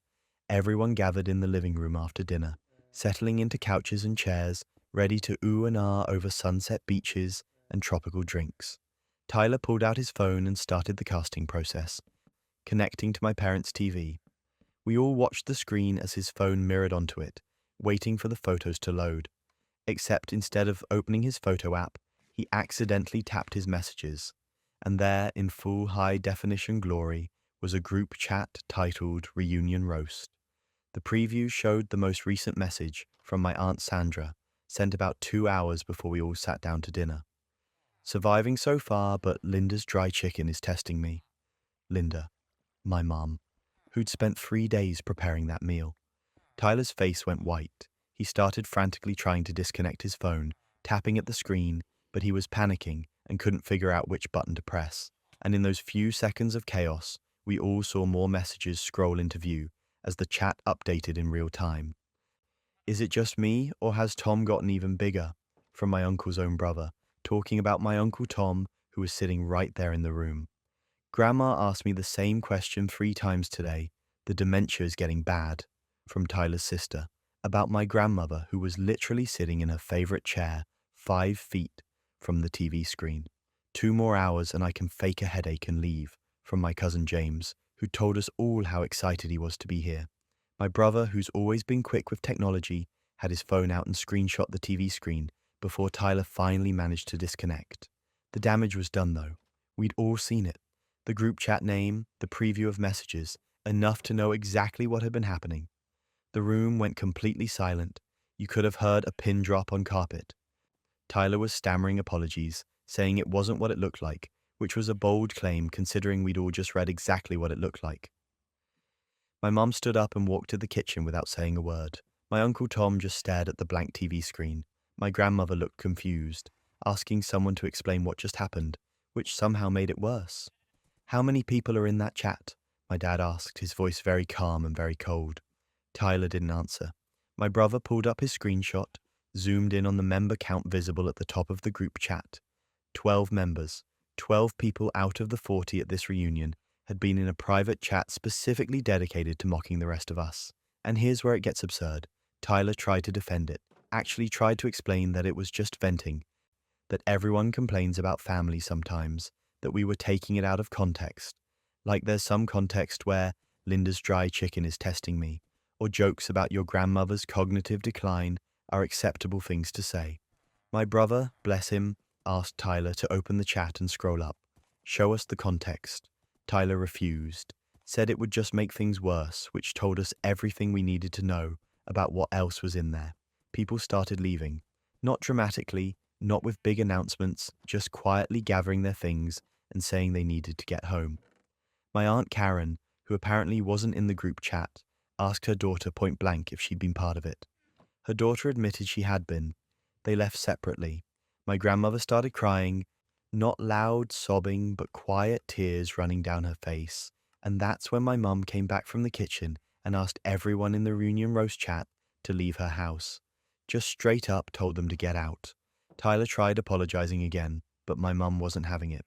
You sat at my table, ate the food I spent days preparing, smiled at me, and the whole time you were making fun of it in a group chat. She said, I want you out of my house. 12 people left that night.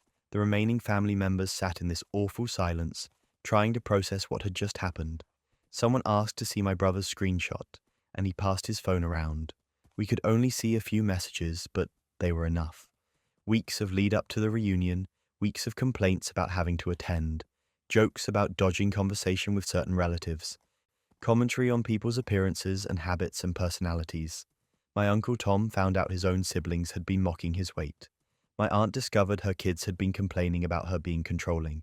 Cousins learned that other cousins they thought they were close to had been laughing about them behind their backs. It was like someone had ripped off a band-aid and exposed this whole layer of family resentment and mockery that had been festering in a private chat. The next day, people started demanding to see the full chat history. Tyler refused, said he'd deleted it, which nobody believed. My brother's screenshot got shared around, and the 12 people in that chat got collectively frozen out by various family members. Not in any organized way, just individuals deciding they didn't want relationships with people who'd been actively mocking them. My mom hasn't spoken to Tyler or his sister since. My grandmother, who it turns out understood more than anyone realized, told several family members she didn't want them visiting anymore. Extended family took sides, some defending the group chat as harmless venting, others viewing it as a massive betrayal of trust. We haven't had a reunion since. My parents cancelled this year's, said they weren't interested in hosting people who'd rather mock them than be honest. Other family members who usually volunteered to host also backed out. The whole tradition just collapsed under the weight of that one accidentally projected group chat. The wildest part is how easily it could have been avoided. If Tyler had just checked which app he was opening before casting to the TV, none of this would have happened. The group chat would have continued, people would have kept venting in private, and we'd all still be operating under the illusion that everyone actually wanted to be at these reunions. Is it better to know? I genuinely don't know. Part of me wishes I'd never seen those messages, that I could still believe my extended family actually enjoyed spending time together. But another part of me thinks the honesty, brutal as it was, might be healthier in the long run. At least now we know where we actually stand with people. My mum started doing smaller gatherings, just the family members she actually trusts, the ones who weren't in that chat. They're more relaxed, more genuine, without the performance aspect that big reunions always had. My grandmother comes to those, seems happier at the smaller events. Tyler sent a long apology email to everyone a few months later. Explained that the group chat had started as a way to coordinate rides and morphed into something toxic. Said he regretted participating, that he understood if people didn't want to forgive him. Some people responded, most didn't. The 12 members of that chat have their own gatherings now, apparently. I wouldn't know, I'm not invited, but I've heard through the grapevine that they get together separately, which is fine, honestly. They clearly prefer each other's company anyway. What kills me is how many times Tyler must have been in that chat during the actual reunion. Sitting at dinner, excusing himself to the bathroom, checking messages about how terrible everything was, while putting on a smile and pretending to have a good time. The level of performance required to pull that off, the compartmentalization, it's almost impressive in how terrible it is. Technology really doesn't forgive mistakes. One wrong tap, one accidental screen share, and decades of family dynamics can implode in seconds. All those carefully maintained relationships, all that unspoken agreement to be polite and pretend, gone because someone couldn't manage their phone apps properly. People ask if I think the family will ever recover. Honestly, I don't think so. You can't unknow what you know. You can't unsee those messages or unhear those jokes. The trust is broken, and unlike a dropped phone screen, there's no repair shop that can fix it. My brother still has that screenshot. Keeps it backed up in multiple places, he says, in case anyone tries to claim it never happened or wasn't that bad. Physical evidence of the exact moment our family reunion tradition died, preserved in pixels on a phone. Technology is absolutely merciless with secrets, which is exactly what happened when someone's professional anonymity vanished in the worst way possible. I started my small business about a year ago. Handmade jewelry, nothing huge, just something I was passionate about and wanted to turn into a side income. Hannah, my best friend since college, was my biggest cheerleader from day one. She helped me pick the business name, gave feedback on designs, shared my posts on social media, told everyone she knew about my work. I thought I was lucky to have someone so supportive in my corner. Sales were slow at first, which was expected.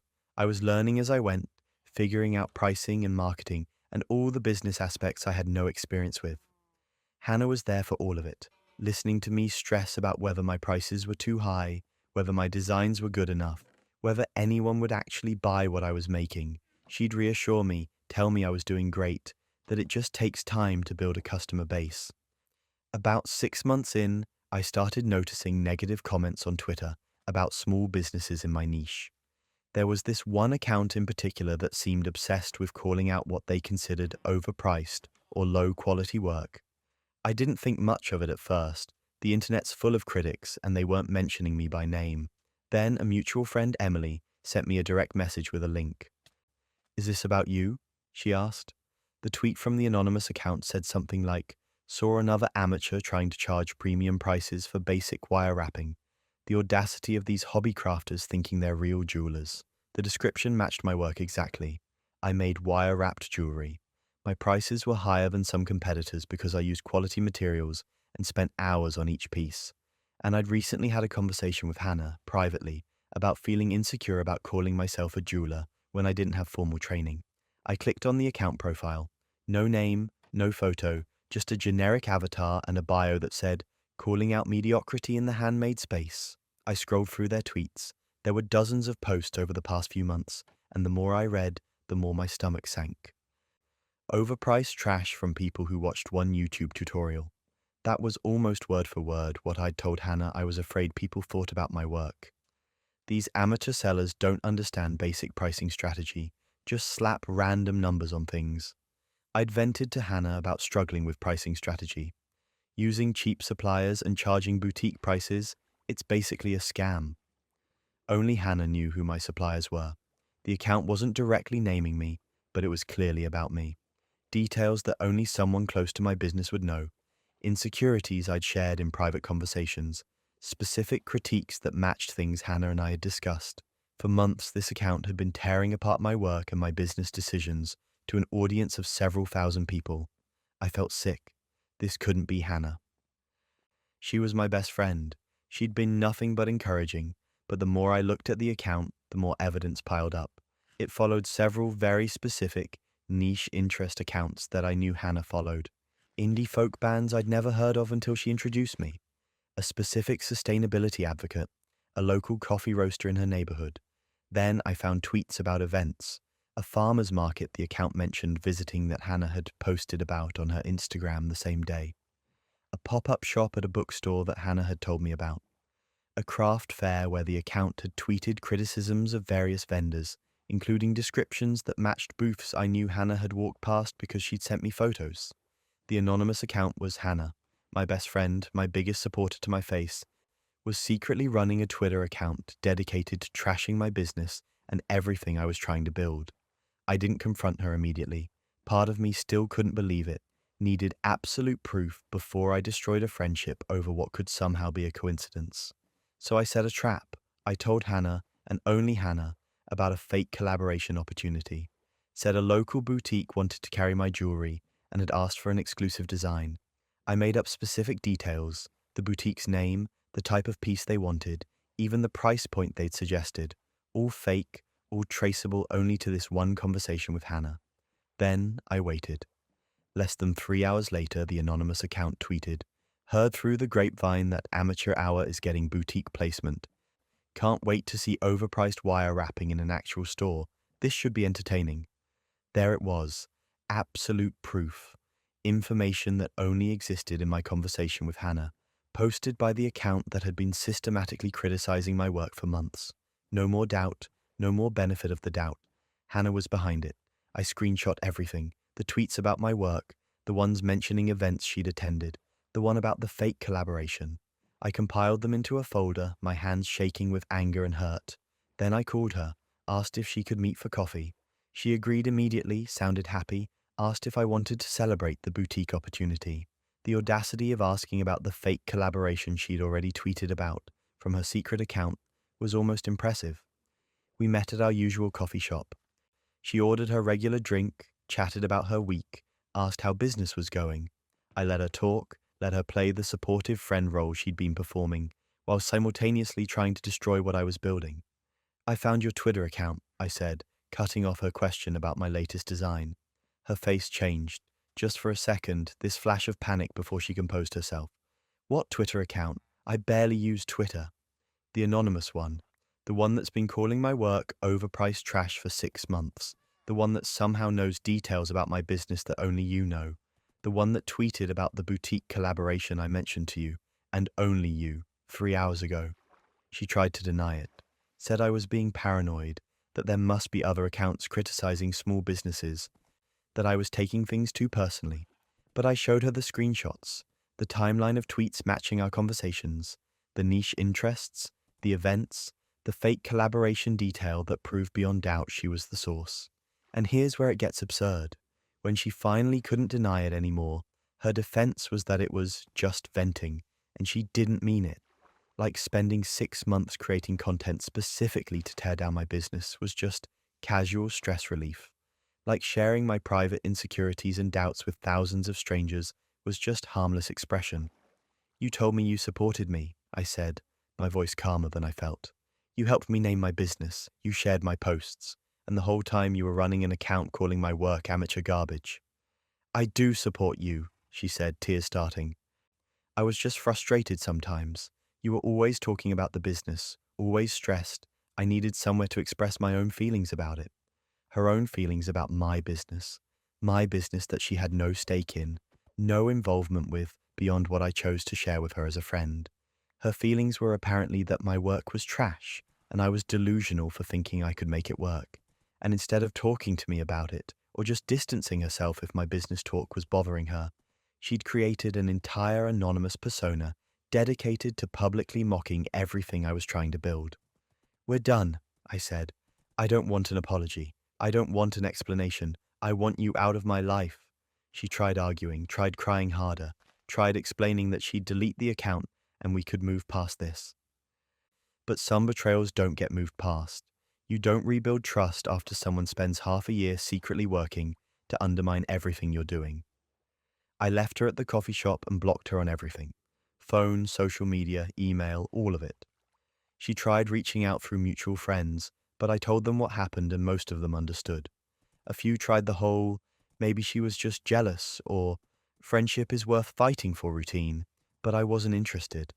There's no salvaging a friendship built on that level of deception.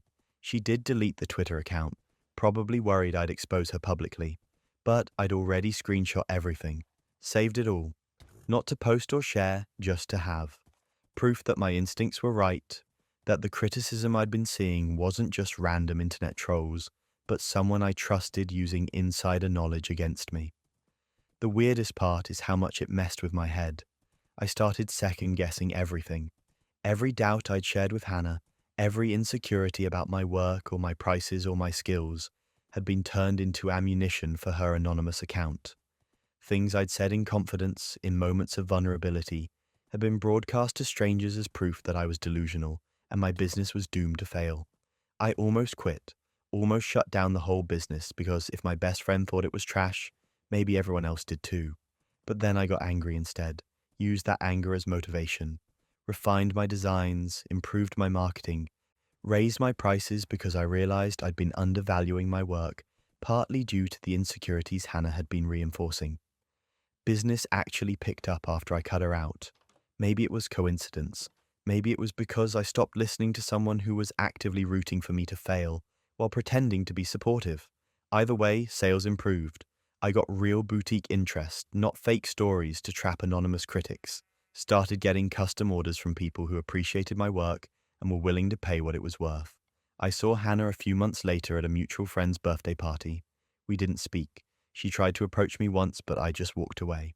I have nothing to say to someone who smiled to my face while spending their free time creating content about how terrible I was at something they claim to support. Some of our mutual friends still don't fully understand why I cut her off so completely. They know about the Twitter account, but think maybe I overreacted, that friends sometimes make mistakes, that her jealousy or frustration or whatever it was doesn't negate years of friendship. But they didn't see the tweets, didn't read months of carefully crafted criticism designed to make me feel like a failure, didn't experience the betrayal of discovering that someone you trusted implicitly was your harshest anonymous critic. They didn't share their deepest professional insecurities only to watch them get weaponized for entertainment. My business is doing well now, better than well, actually thriving in ways I didn't think were possible a year ago. I have real supporters, people who genuinely want to see me succeed and don't need to create anonymous accounts to express their real feelings. Hannah sent me a message last month through a mutual friend, an apology, an explanation about her own jealousy and insecurity, a request to talk. I didn't respond. Some things can't be fixed with sorry, and I'm not interested in reopening doors I closed for very good reasons. The screenshots are still saved on my computer, a reminder that not everyone who claims to support you actually does, and that sometimes the people closest to you are the ones working hardest behind the scenes to watch you fail. Sweet dreams, everyone, and remember, in this digital age, the truth always has a way of surfacing, whether through a misplaced phone, a synced message, or a screenshot at exactly the wrong moment. Keep your secrets close and your technology closer. See you in the next one.